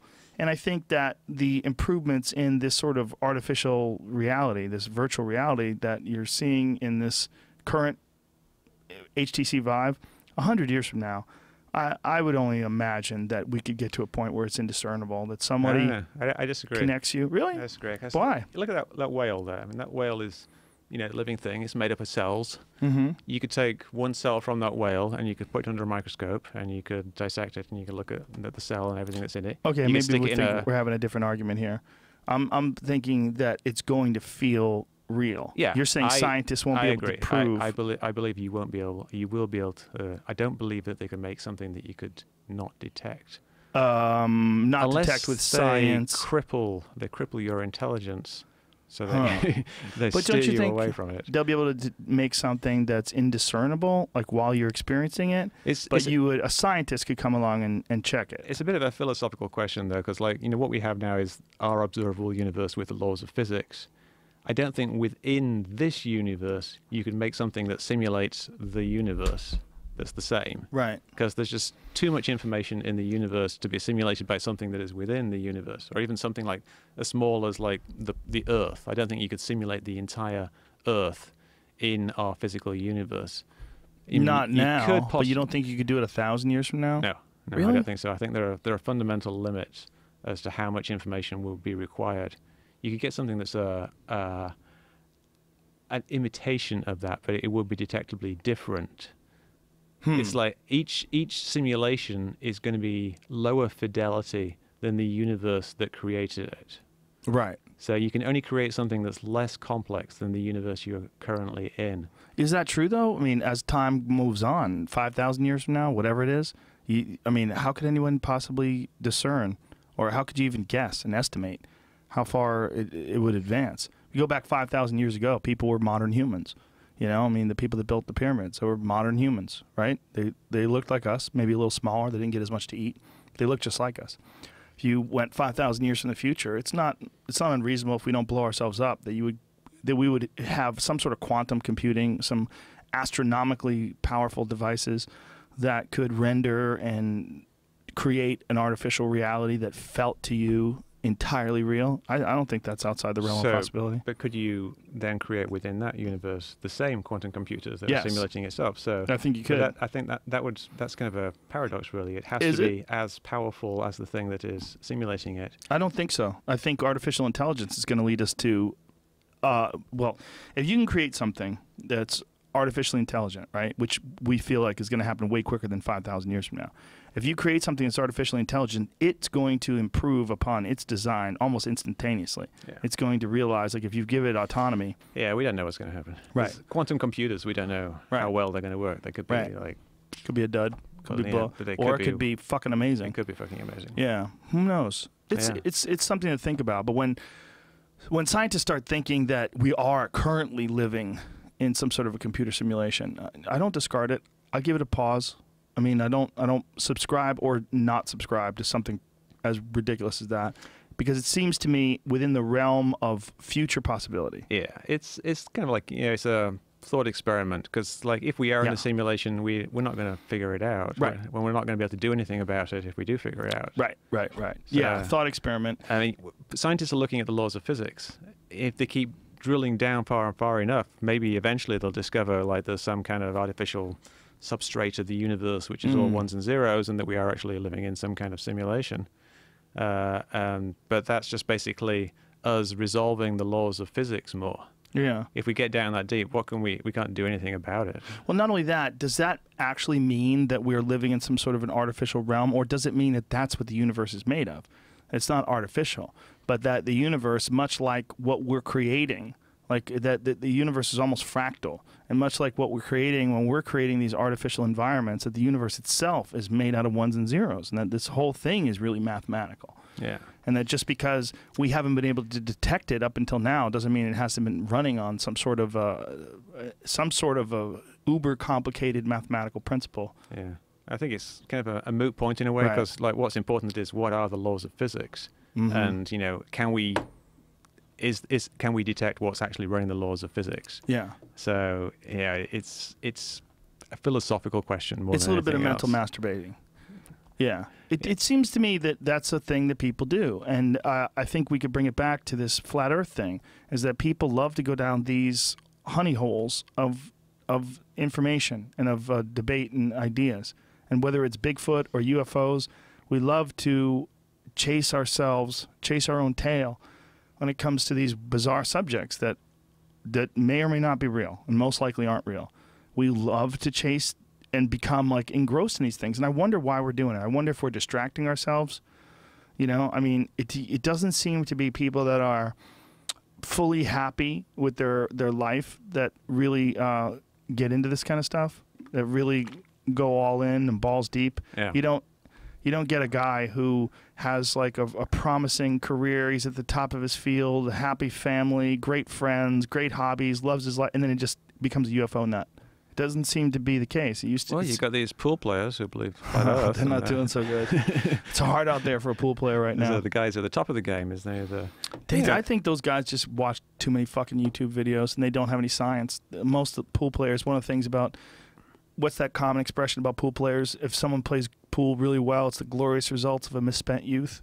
Because it takes a long time to learn how to play pool really well, and you're not going to be doing that while you're, got your nose buried in physics books. I think like people like things like the flat Earth. They get things out of them. They're getting something out of it. It's giving them purpose in their life. It's like, it's kind of like a hobby in a way. Like you're just doing something because you enjoy doing it, like playing chess. Yeah. Except along with that hobby of doing stuff, they actually have a belief that is required for them to actually do their hobby. And they don't, obviously think of it like that, but that's essentially what it is. They have this activity they like doing, like gardening or whatever, but it requires them to believe that the Earth is flat. So they spend all their time, making YouTube videos about how the Earth is flat, or doing their experiments about how the Earth is flat, and they're getting something out of it because it's their little hobby. Now, I do the same thing, except I'm actually doing it for science. Like I do these fun little experiments. Like on the plane today, I was on the plane like wedged up against the window, like looking through this, holding my camera up against it, and the woman next to me must have thought I was this crazy guy. You should have told her, I'm proving that the Earth isn't flat, ma'am. She probably thought that I was thinking that the Earth was flat. I've seen other people on YouTube, they're bringing levels onto the plane, and they're like, hey, look, the level isn't moving. Well, if you work all day and you have an 8-hour day plus commute plus family plus whatever bills and issues that you have to deal with, and then you get into one of these YouTube videos, you simply don't have the time to really explore all of the possibilities and all the science behind all of the arguments, and it's just... Yeah, I think what happens is either they get this superficial understanding of the conspiracy theory, or their actual real life suffers. And a lot of people get sucked into conspiracy theories like chemtrails or 9/11 truth, and they become socially isolated. Yes. They get divorced and they lose custody of their children. It happens all the time. Yeah, and this isn't like, it's not like the government punishing them or anything like that. It's just because they become obsessed with something that is outside of societal norms. And they feel like this overwhelming, compelling need to tell other people about it. Yeah. Yeah, and they talk about, people roll their eyes when I bring up the subject of chemtrails or the flat Earth. Of course they do, but from their point of view, they're trying to wake up other people. They're doing like the Lord's work by giving the truth to people. But then there's some theories that are really compelling, like when you look into like Operation Northwoods, and you find out that the government really was planning false flag attacks, and it didn't work. That's exaggerated, I think. No, it's not. I think. How's exaggeration? Well, it was a discussion document. It was signed by the Joint Chiefs of Staff. Yeah, it was rejected by Kennedy. Yeah, but it was signed by the Joint Chiefs of Staff. It didn't go very far. It was just one document. Right. They signed it that they got it. They didn't sign it that they wanted to do it. But it was an idea. The idea that you were going to attack American civilians, that you were going to arm Cuban friendlies and attack Guantanamo Bay, that you were going to blow up a drone airliner. These were all proposed things. They were proposed things, yeah. But it was just like, Right, but you can understand. I understand what you're saying. But spitballing that you're going to deceive the American people and kill American civilians, and that this is a normal part of the way Nero burnt Rome, Hitler burned the Reichstag, that false flag attacks are real, and that they have happened throughout history. So when you do have an open mind and you are compelled to try to seek the truth, you got to be aware that these things have happened in history. They are real. And if you dismiss everything, you'll be thought of as a shill as much as, as much as people who look for conspiracies and everything, there are also people who try to dismiss everything. And you have to be very careful because there are a lot of things that people do conspire to do. Like one of the things that I've brought up before, and people hate when I talk about this, but I'm going to do it again. People say, I don't believe in conspiracies. And I say, you don't believe in any conspiracies? No. Okay, do you believe 9/11 happened? Do you believe that people flew jet planes into buildings? Well, then you believe in conspiracies. because someone conspired to do that, and they did it. They pulled it off. A bunch of people got together, decided they were going to attack. They flew a plane into the Pentagon. They flew 2 planes into the World Trade Center towers. I mean, that really happened.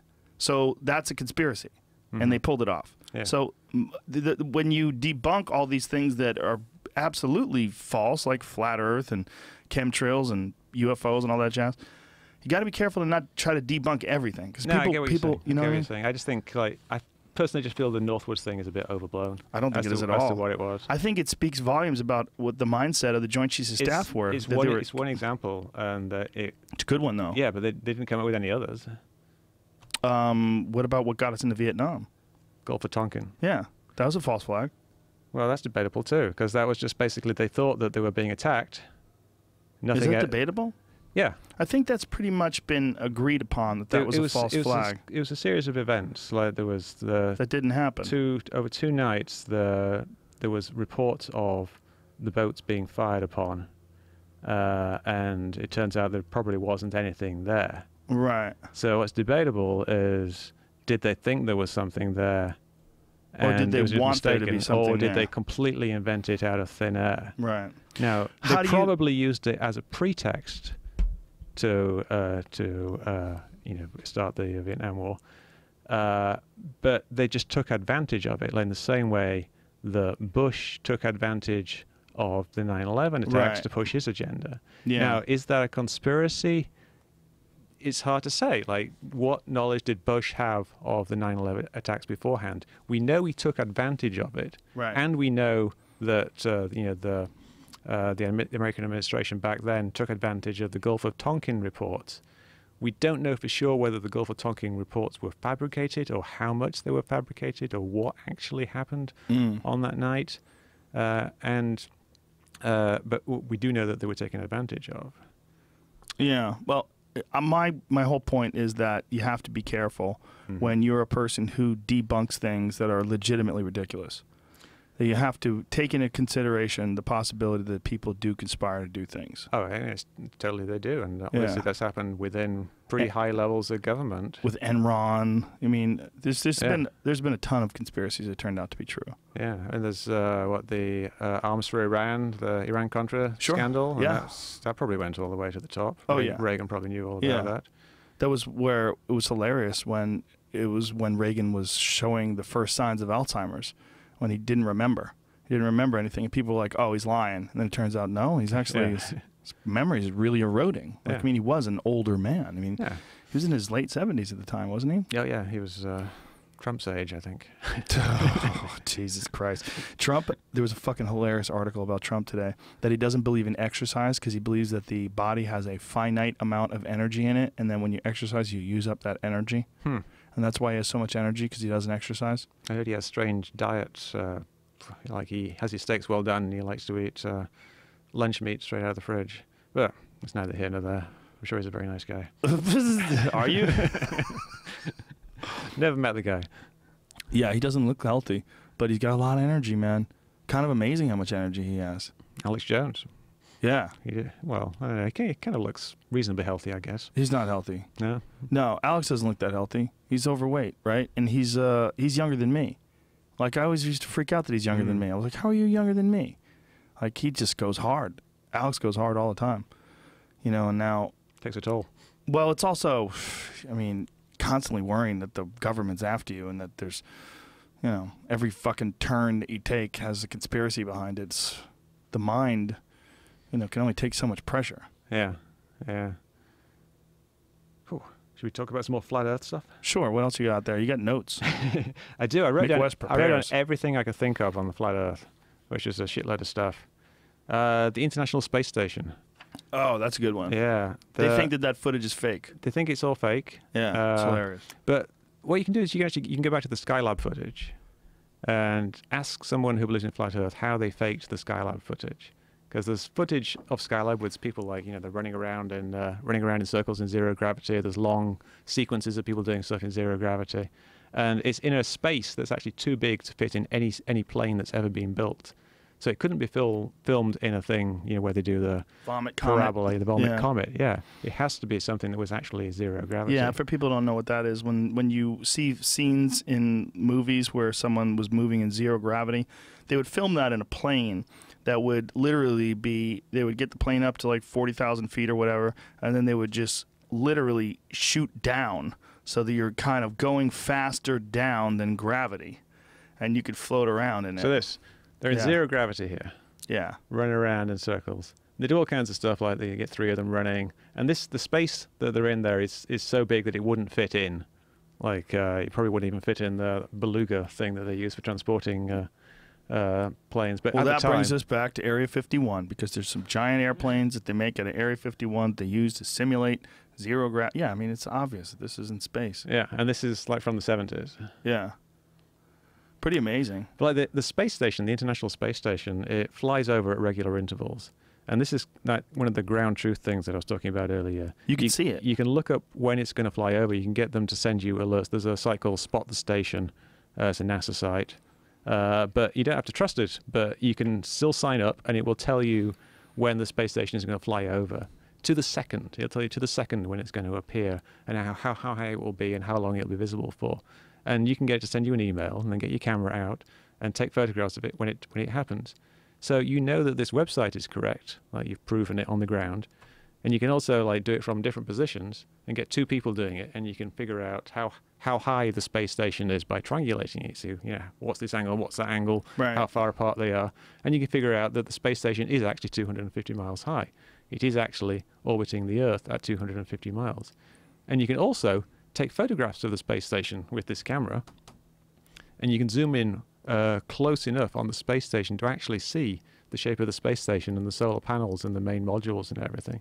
So you can see there actually is something that is moving along the same path that NASA says is moving along, and at the same speed as they suggest, and it's at the right height, and it's the right size, because you can do the calculations on the camera and figure out what the size of the space station is. So we know that something that the exact same size and shape and speed of the space station is exactly where NASA says it is. And there's really no way you could fake that on a flat Earth, because you'd have to have this bizarre, 1,000-foot wide floating thing moving along at like 14,000 miles an hour, doing this kind of whizzy pattern all around, this spirograph pattern around the flat Earth. It's just, it's literally impossible. Whereas if you look at it from the globe model point of view, it's just the space station orbiting the globe. Obviously, it's orbiting the globe. But does this bother you sometimes that you're even debunking this stuff? It does.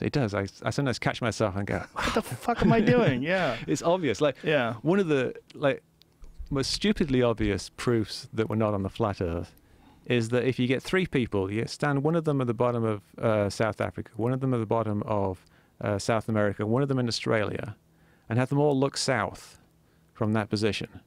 Now, on the flat Earth, you got one person here, one person here, one person here, and if they all look south, like away from the North Pole, they're all looking in completely different directions. But on the real world, what do they actually see? They all see the exact same constellation, the Southern Cross, right in front of them. So they're all looking in different directions on the flat Earth, but on the round Earth, they're all just looking towards the Southern Cross. So Right. I see what you're saying. it's literally impossible to do that on the flat Earth. Right. And you can actually see this and take photographs of the Yeah. constellations and compare them. Yeah, and that's something I was talking about with the ground truth thing with Stellarium. Like you could go virtually yourself to these places and see what the sky looks from that position. So either Stellarium is lying, or the Southern Cross does actually appear from these 3 different positions. Well, that's another thing that these flat Earth people keep bringing up is Polaris. The idea that this one star That's a stays great one. put, That's a great one. and that all these other stars rotate around it, and that this is somehow or another proof that the Earth is not spinning, or that we're on a flat Earth. What's so stupid about that is that people in Australia have a completely different constellation. That's right, and the stars rotate the other direction around. Yeah. I mean, the stars are all coming towards us from the east.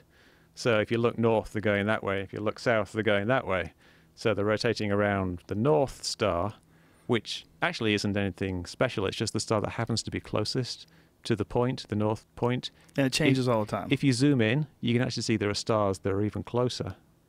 And if you take a time lapse of the North Star, it actually makes a little circle.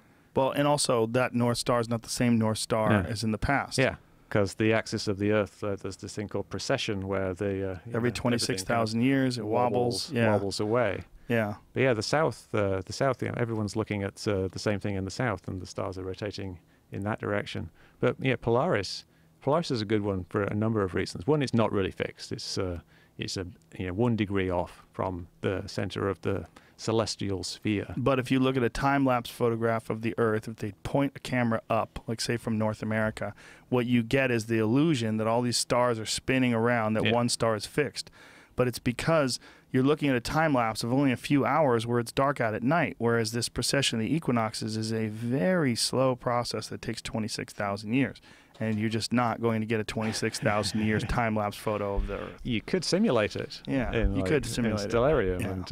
Yeah. and no one's going to believe that. What's interesting is that some cultures, it's been pretty much observed that some cultures were aware of the precession of the equinoxes thousands of years ago somehow, that they kind of knew.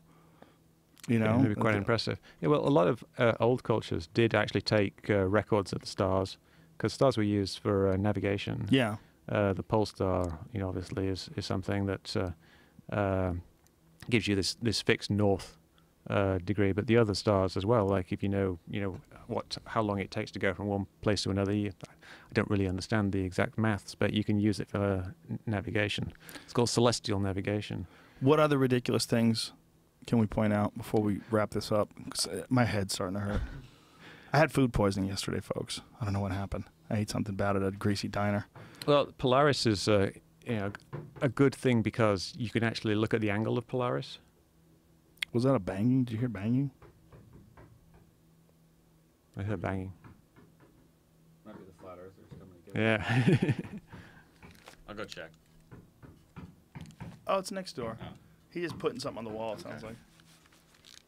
Yeah, they shut down the stream twice on us already. Oh, really? Yeah. It's flat But Earth? I'm recording the whole thing. We should be God damn it. Um, What other things are ridiculous? Some of the flat earthers wonder why the Earth's atmosphere isn't sucked off into space. Ah, well, how about the one where... That's a good one. But It's a good one because I've wondered that myself. I know now why why that is. I know why it doesn't suck into space. why doesn't it get sucked into space? Because you think that a vacuum sucks things. Right. It's going to suck everything. It sucks everything away. So if there's this atmosphere on the Earth, the vacuum of space will suck it away. But the thing is, vacuum doesn't actually suck.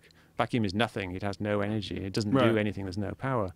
The reason that things flow into vacuum is air pressure, and air pressure is a function of gravity.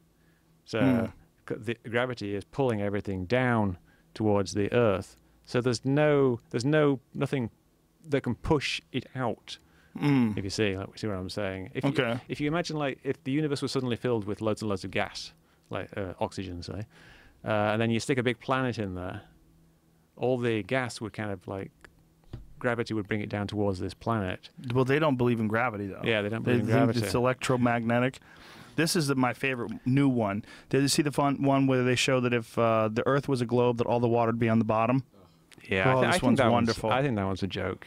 You think it's a joke? How could you be so I sure? thought about the other ones as well, but No. Bring it up, Jamie. This one's wonderful. I think they're being serious. yeah. Now the gravity thing though, it's kind of almost irrelevant because Yeah? we know that things fall down. Right.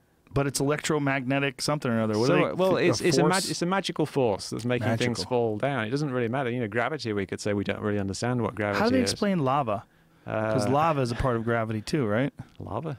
Well, it's the idea that all coming- these rocks are pushing down and there's extreme friction and heat. And Buoyancy and density. Yeah. Buoyancy and density, there are functions of gravity. Right. If you stick something in the water, it's all the water is flowing to the bottom. We're looking at this image, folks. It says gravity is not strong enough to stop a small stream from flowing to its lowest point. Then what is stopping the oceans north of the equator from emptying into the oceans south of the equator? This is what the Earth would look like if we lived on a globe. Gravity is pseudoscience. ... A theory that can't be proven. They forgot the apostrophe in can't, you fucking dunce. Can't be proven. Look at that image, though. It's hilarious. Why is there water on the top at all? How about that, you stupid fuck? It's raining. Is that what it is? It rains on top rains, only? evaporates from the bottom and comes around the top. That would be kind of cool if half the planet was dirt and half the planet was water. It'd be kind of Yeah. weird. Yeah, Why would that be any weirder than what it is now? Yeah, the reason they don't like gravity is that if you actually apply the laws of gravity to a flat Earth, the flat Earth would actually scrunch up into a ball. Oh. 'Cause Oh, yeah, right, of all course. that rock, there's no way it can lay flat like that. It would either be like gravity would be intensely large because you've got an infinite amount of rock underneath you, or it's like something on the back of a turtle or something, and it would just scrunch up into a ball. What do they think lava is? Molten rock. I mean, they just think it's buoyant because it heats up and becomes less dense than the other rock. But why is it down there in the bottom? Why is the core of the earth? The fires of hell are heating it up. Oh, the fires of hell. Look at this. What is this?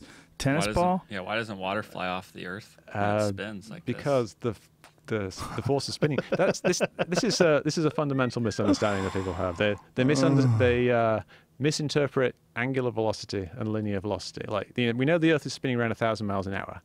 Right. So they think like if this ball was spinning around at 1,000 miles an hour, then the water would fly off. Right. But it's not flying off because of the surface of the ball going 1,000 miles an hour. It's flying off because it's rotating 50 times a second or whatever, 10 times a second.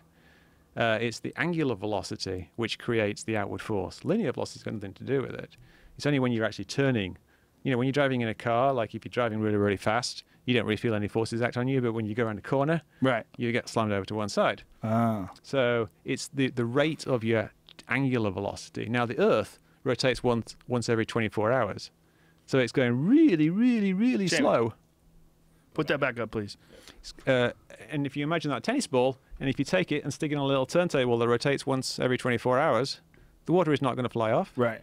And it's the exact same force acting on the Earth, because the Earth rotates once every 24 hours. The fact that it's like going 1,000 miles an hour is completely irrelevant, because it's essentially going in straight lines around the edge.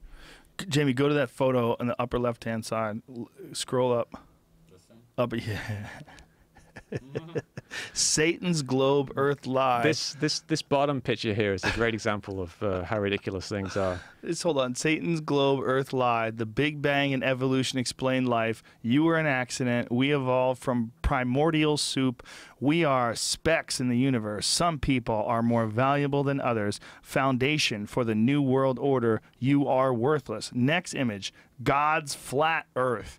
Creation is the only explanation. We are incredibly valuable. The Bible is 100% true. We live on an unmoving, firm foundation. You were created by God, in all caps. God loves you. Oh, that seems better. That seems better. That's probably a true believer there. Oh yeah, you think? That image there is a good example of like things that is completely ridiculous on the flat Earth. Like you see, they have the sun on one side and it's illuminating half the Earth. Yeah. And the way where it's curved like that. They think the sun's way closer too, right? Yeah, they think the sun acts like a spotlight. But you look at it there, it's not acting like a spotlight. It's illuminating all of the ice wall. Where's the ice wall? There's the white stuff around. Oh, the that's the ice wall? Yeah. Oh. Yeah. Cool. Which is actually, it's just Antarctica stretched into this projection. Why doesn't one of those dickheads get in a boat and take a photo of that wall? Well, that's another thing. Like they think they've got guards all the way around it. Oh, there are guards. Yeah. But that's what is that? That's like 36,000 miles of guards. Of guards in the ocean, and on a freezing ice wall. It's like the wall from Game of Thrones.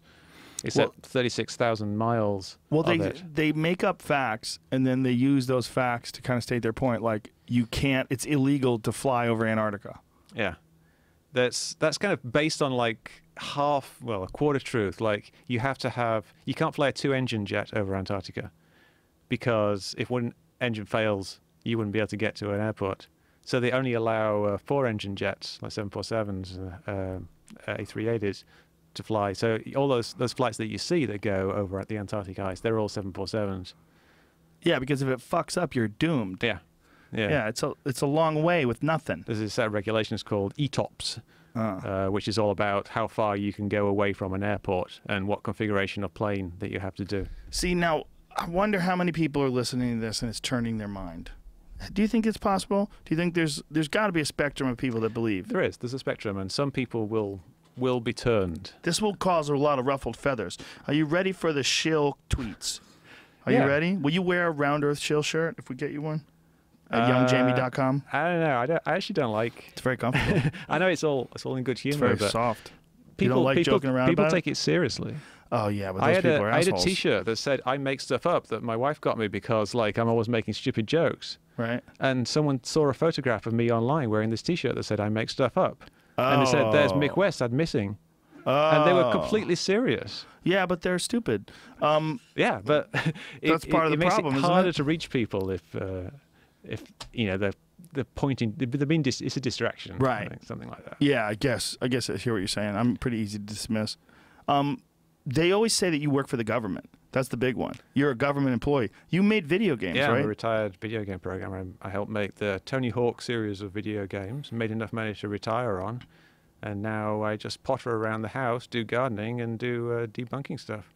Do fun experiments in the backyard. But you're living the goddamn American dream. That's what you're doing. You made enough money to not have to slave away. And these assholes want to think that you're some government shill, like the government's involved in the Tony Hawk video games. They recruited you. They said, listen, I know you're doing a good job making these video games. We got a better place for you. What you need to do is cover up the flat earth and chemtrails and UFOs. And what else? What else you cover up? Morgellons? Morgellons disease is a fascinating one. That's one of the ones that we investigated on that show. And do you know that one of the guys we interviewed was a doctor? And what he thinks is that everyone who has Morgellons also has Lyme disease, and Lyme disease has a neurotoxicity effect. And he was talking himself about his own hallucinations, that he sees things like crawling across his eyes that he knows aren't there. Oh, yeah. He was a very rational guy. And he was also saying that Lyme disease, when you get it from ticks, that you're not just getting this one disease, but you're getting a host of pathogens. And sometimes these pathogens will interact with each other in very different ways. And that, you know, some are more extreme, some are less extreme, but he's like, you might be dealing with hundreds of different pathogens that are undiscovered or undefined.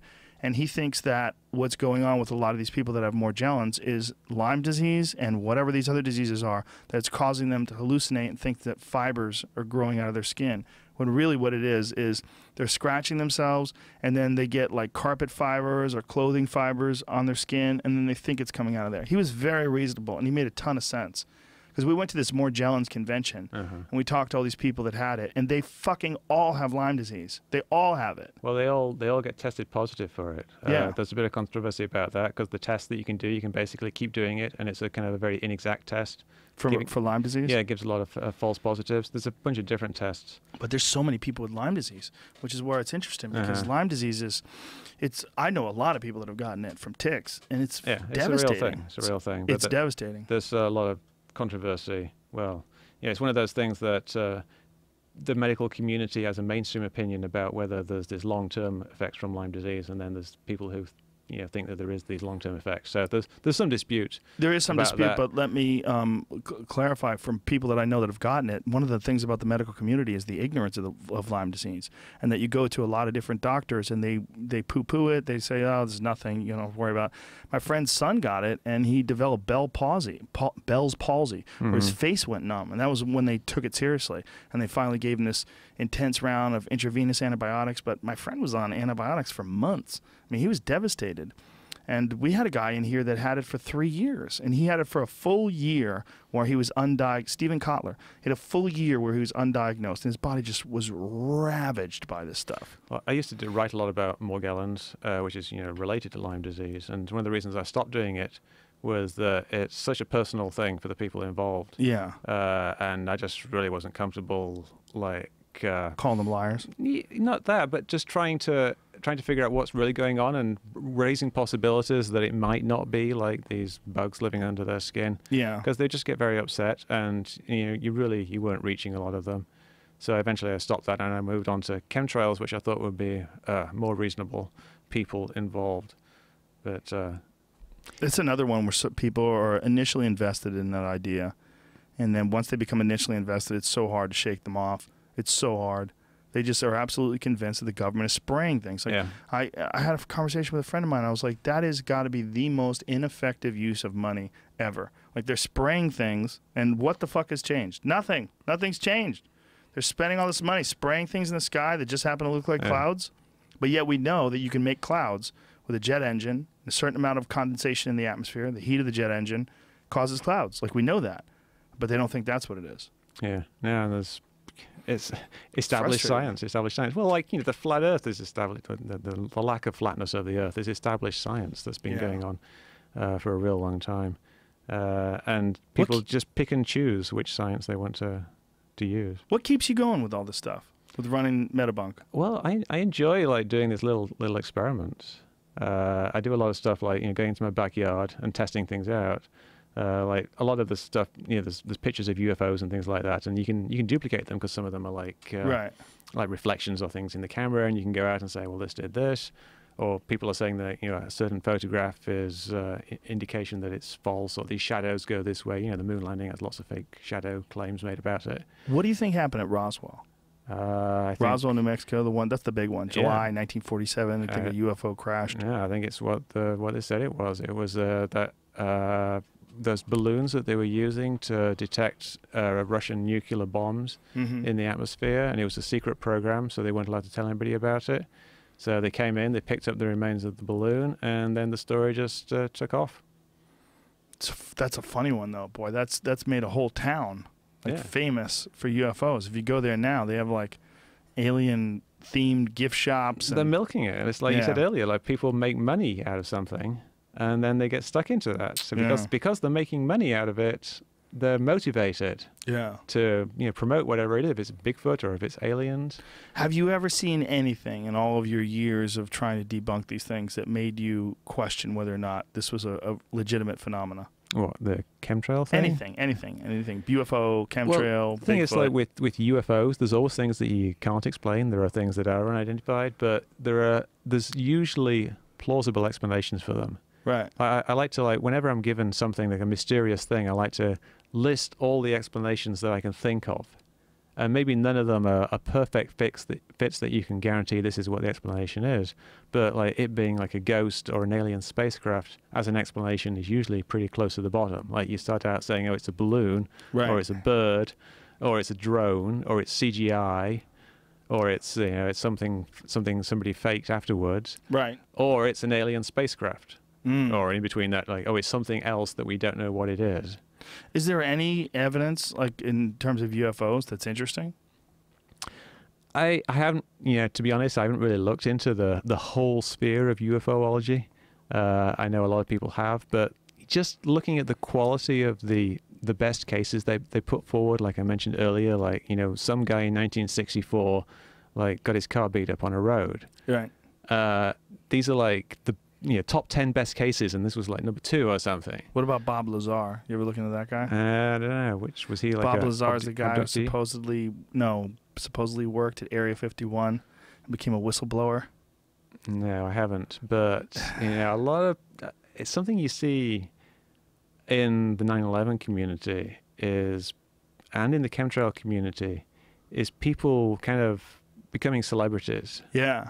And then they kind of start going on road shows, and they go to conventions and they speak, and then they write books, and then they start doing things, and they get sucked into their beliefs. And there's been lots of examples in the past of people who made claims like this and then eventually owned up to it. The classic one, really classic one, is the Cottingley Fairies, where these girls in Cottingley, England, a town I went to school in, but it's a world famous thing, faked these photographs of fairies, and they convinced a large number of people, including like Arthur Conan Doyle. Really? Yeah, the guy who wrote Tarzan? Yeah. He believed in the fairies? Well, no, the guy who wrote Sherlock Holmes. Did Arthur Conan Doyle write Tarzan? That was William Burroughs. No, someone else. Anyway, but they look at that. They stuck there. So it's obviously fake. That's so stupid. They cut him out of a magazine or something, and then they owned up, like basically on their deathbeds, like 70 years later. But they were milking it. Because once they get into it, it's embarrassing to admit that you made something up. Plus, you're getting all this attention. Right. And in some cases, you're getting money. I don't know if they get any money. And I wonder how many people were so duped by that they changed their life and they started looking for fairies and wasting their time. When I was growing up, that was put out as being a genuine fairy sighting. Really? Yeah. Did you believe it? Oh, no. Well, I probably did when I was 13 or 6. But yeah, people get sucked in and they become celebrities, and then they like. There it is. Yeah. TNA reveals the first time letter which ended the Cottingley hoax. Yeah, I went End to school of a fairy tale. just behind their house. Actually. So for 70 years, this lady kept the lie. Yeah, there was Wow. 2 of them, I think. What a bitch. And there's people like that in the UFO community who've made up stories of abductions and things, and then later their stories either become so ridiculous and contradictory you know that they were lying. There's a wonderful one from this guy from the 1950s where it's great old black and white footage when they talk to him about his UFO experiences and all the different aliens that he communicates with, and he just seems so obviously crazy.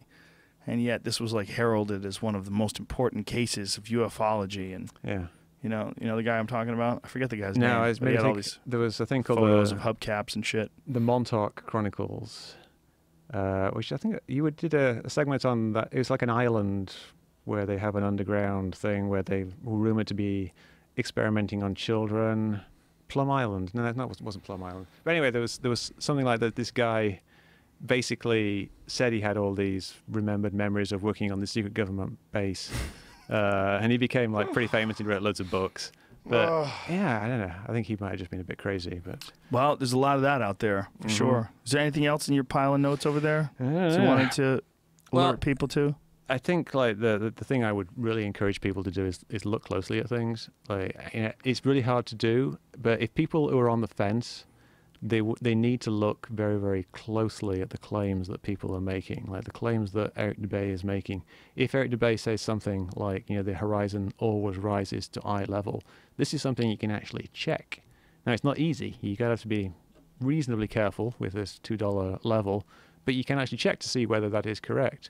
You can check for yourself if something reappears over the horizon when you zoom in, which is something that he claims, something that's it's a ridiculous claim that's been made for like over 100 years, that when things move away from you, they disappear from the bottom up, and if you zoom in, they will reappear. It doesn't actually happen. When you zoom in on something, all it does is it makes the picture bigger, it makes the image bigger. And you can check this for yourself. You can go down to Santa Monica Pier, you can focus on like the North Shore, like Malibu, and you can zoom in and you can see that the picture does not change at all throughout the entire zoom. And when you're fully zoomed in, so you can see the cars whizzing along PCH, you will see that the bottom part of the road is and the buildings is obscured. And you can do it with Catalina. You can turn around and look at Catalina, and you can zoom in on that, and you can see that 2/3 of Catalina Island is missing. I think a lot of what you're saying is very important, because what we're talking about is just being able to look at things objectively and use facts to determine that this one theory in particular, flat earth theory, is not true. But I think what's really going on is a thought process. There's a way the human mind gravitates towards these puzzles and these problems and these undiscovered truths, these mysteries that people just want to be the person that knows. They want to be in the know. And it's very intoxicating. And that's what really this stuff's all about, more than anything. It's about the way the mind works. And it's about the way your mind can be tricked. And it's an information issue that we're dealing with today with things like YouTube, where no one can stop you from making, like, you don't have to go through the people that work at NBC or Fox or whatever. You don't have to go through the Wall Street Journal or the New York Times editorial board where they have to review your paper and go, hey, you wrote a bunch of stuff that's not true. No, that doesn't have to happen anymore. Now you can just make a video, and it can be really well done with good music and good images, and the way it's done can really influence a lot of people who don't have a background in science or are not curious about looking into the debunking version of it. Like, that's why whenever someone sends me something, I always say, just Google that, whatever you sent me, and then debunked. Just do that first. Yeah. And then look at both sides. But people don't want that debunk. That debunk's not sexy. Yeah. The conspiracy sexy. I know people are turned off by the debunking thing. Yeah, they hate it. Yeah, and that's why I do tell people to go do their own research, but really actually do some real research, as in do some actual observations and experiments. That's boring. YouTube videos are fun. You know, you watch a YouTube video about dinosaurs being fake. That's fun. Yeah. You know, like, what? They're fake? I can't believe it. They fucking got me. It's just like watching a YouTube video about Roswell rods or any of these other silly things. I'm kind of excited about the eclipse. I think that's an opportunity to like get people excited about. You're thinking like a the sun. scientist, though. Yeah, I think You're not thinking like a loon. I know, like I get excited about the eclipse, but not everyone does. Well, it's exciting. It is exciting. It's pretty rare, a solar eclipse. The moon's Yeah. going to come in front of the sun. Yeah. Get your camera When does out that happen? and check it, August 21st. It's going to be totality in Oregon, but you'll be able to see it from all of... Oh, a lot of people going to go to Oregon just to see it? Yeah, I'm going to Oregon. Are you? Yeah. Wow, look at you. You don't fuck around. I have relatives. Oh, an in-laws. excuse? Yeah. They're going to try to like schedule some sort of a dinner. The very time that... Yeah. We're going to be out of the campsite, like, looking at the eclipse. Anything else? And it's all the same. I know it's kind of complicated, but let me just run it by you real quick. Okay. Maps. Have you heard of the Mercator projection? No. The standard map that you see in schoolrooms has this really stretched out Iceland, Greenland. It looks like kind of distorted. It's not like the real world. And the reason that we use these maps, this particular type of map, is that if you draw a line between 2 points on the map, and then you sail along that heading, you will end up at that point. Now, this is a type of navigation called rum line navigation that's been used for hundreds of years. And the thing is that the Mercator map gets stretched out to the top, but it also gets stretched out at the bottom, because the navigators from hundreds of years ago knew that the world was round, and that they knew if they drew a line between 2 points in the southern hemisphere using the same map, it would get you to that destination using rum navigation, which is basically just one more piece of evidence that the globe map matches reality, because people have used rum navigation for hundreds of years, if not thousands of years. So you're saying that the image of the continents is in some way stretched out and distorted? Yeah, well, if you take a globe... Well, why do they do that? Well, if you take a globe and you can't just put it onto a flat surface. Right. Because you're going to have to distort it somehow. So there's various different ways people use of putting it on the surface. You could just take your latitude and longitude and just map it into a rectangle, and that works out fairly well. That's a nice thing. That's called a equirectangular map. But the most common map that was used before, say 30 years ago, was this Mercator projection, which is the map that people use for navigating ship routes. So you can get from point A to B. If you wanted to go from England to North America across the ocean, you would just draw a line between the 2 points, and then you say, oh, that's the heading I've got to go in. And so you head off in that heading. Now, that doesn't take you in a straight line.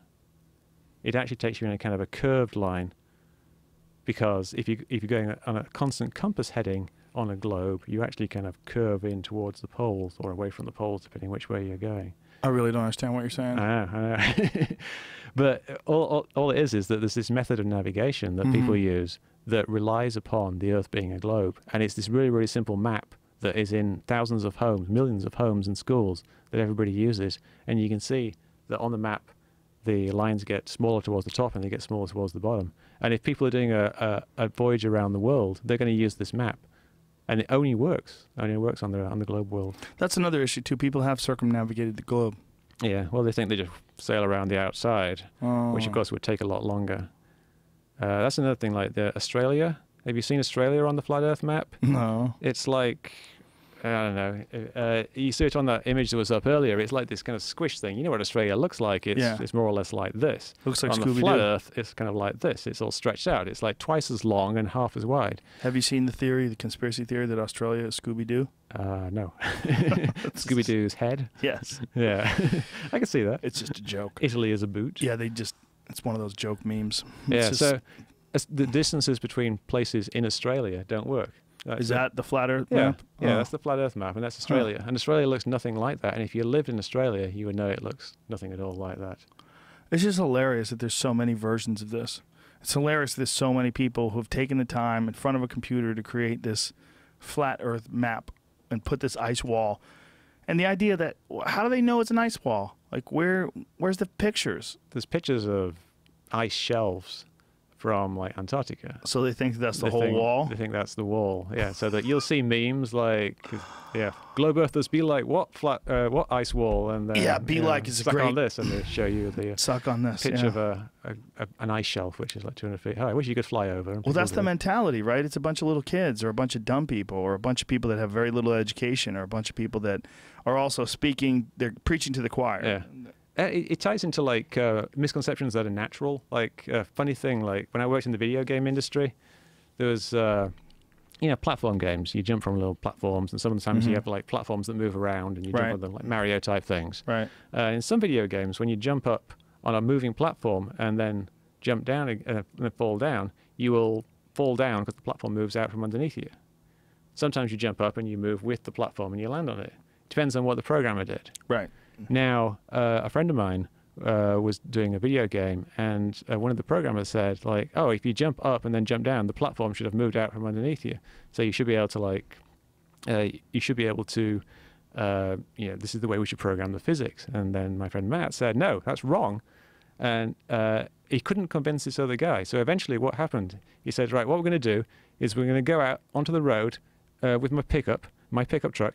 I'm going to get in the back, and you're going to drive along at 30 miles an hour, and I'm going to jump straight up in the air, and we're going to see whether I land in the truck or I land on the road.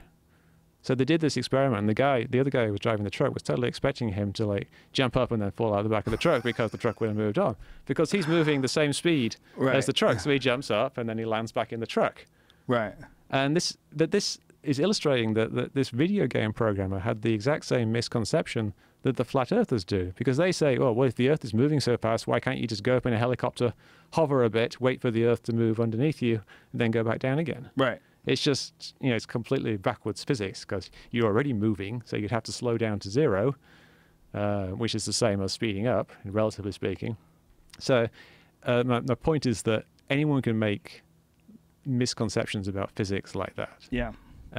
And it's easy to get sucked into that, and it's actually quite hard to break them. Even for like this reasonable guy who was like a video game programmer who presumably knew something about physics, he was convinced that Matt was going to fall out of the back of the truck and quite possibly die, but he still let him do the experiment. Well, let's end it on that, because this is literally hurting my brain. All right. But what you're doing is very important, and I really want to thank you. Thank you. Your website is very important. It's very important for people who are curious and concerned and that don't understand the physics and the logic and the science behind it all. But I've sent your site to many, many people that believed or don't believe, and we're trying to figure out a way to explain it. So thank you. Thank you. Thank you. Thanks for being on, too. All right, folks. That's it for the week. See ya.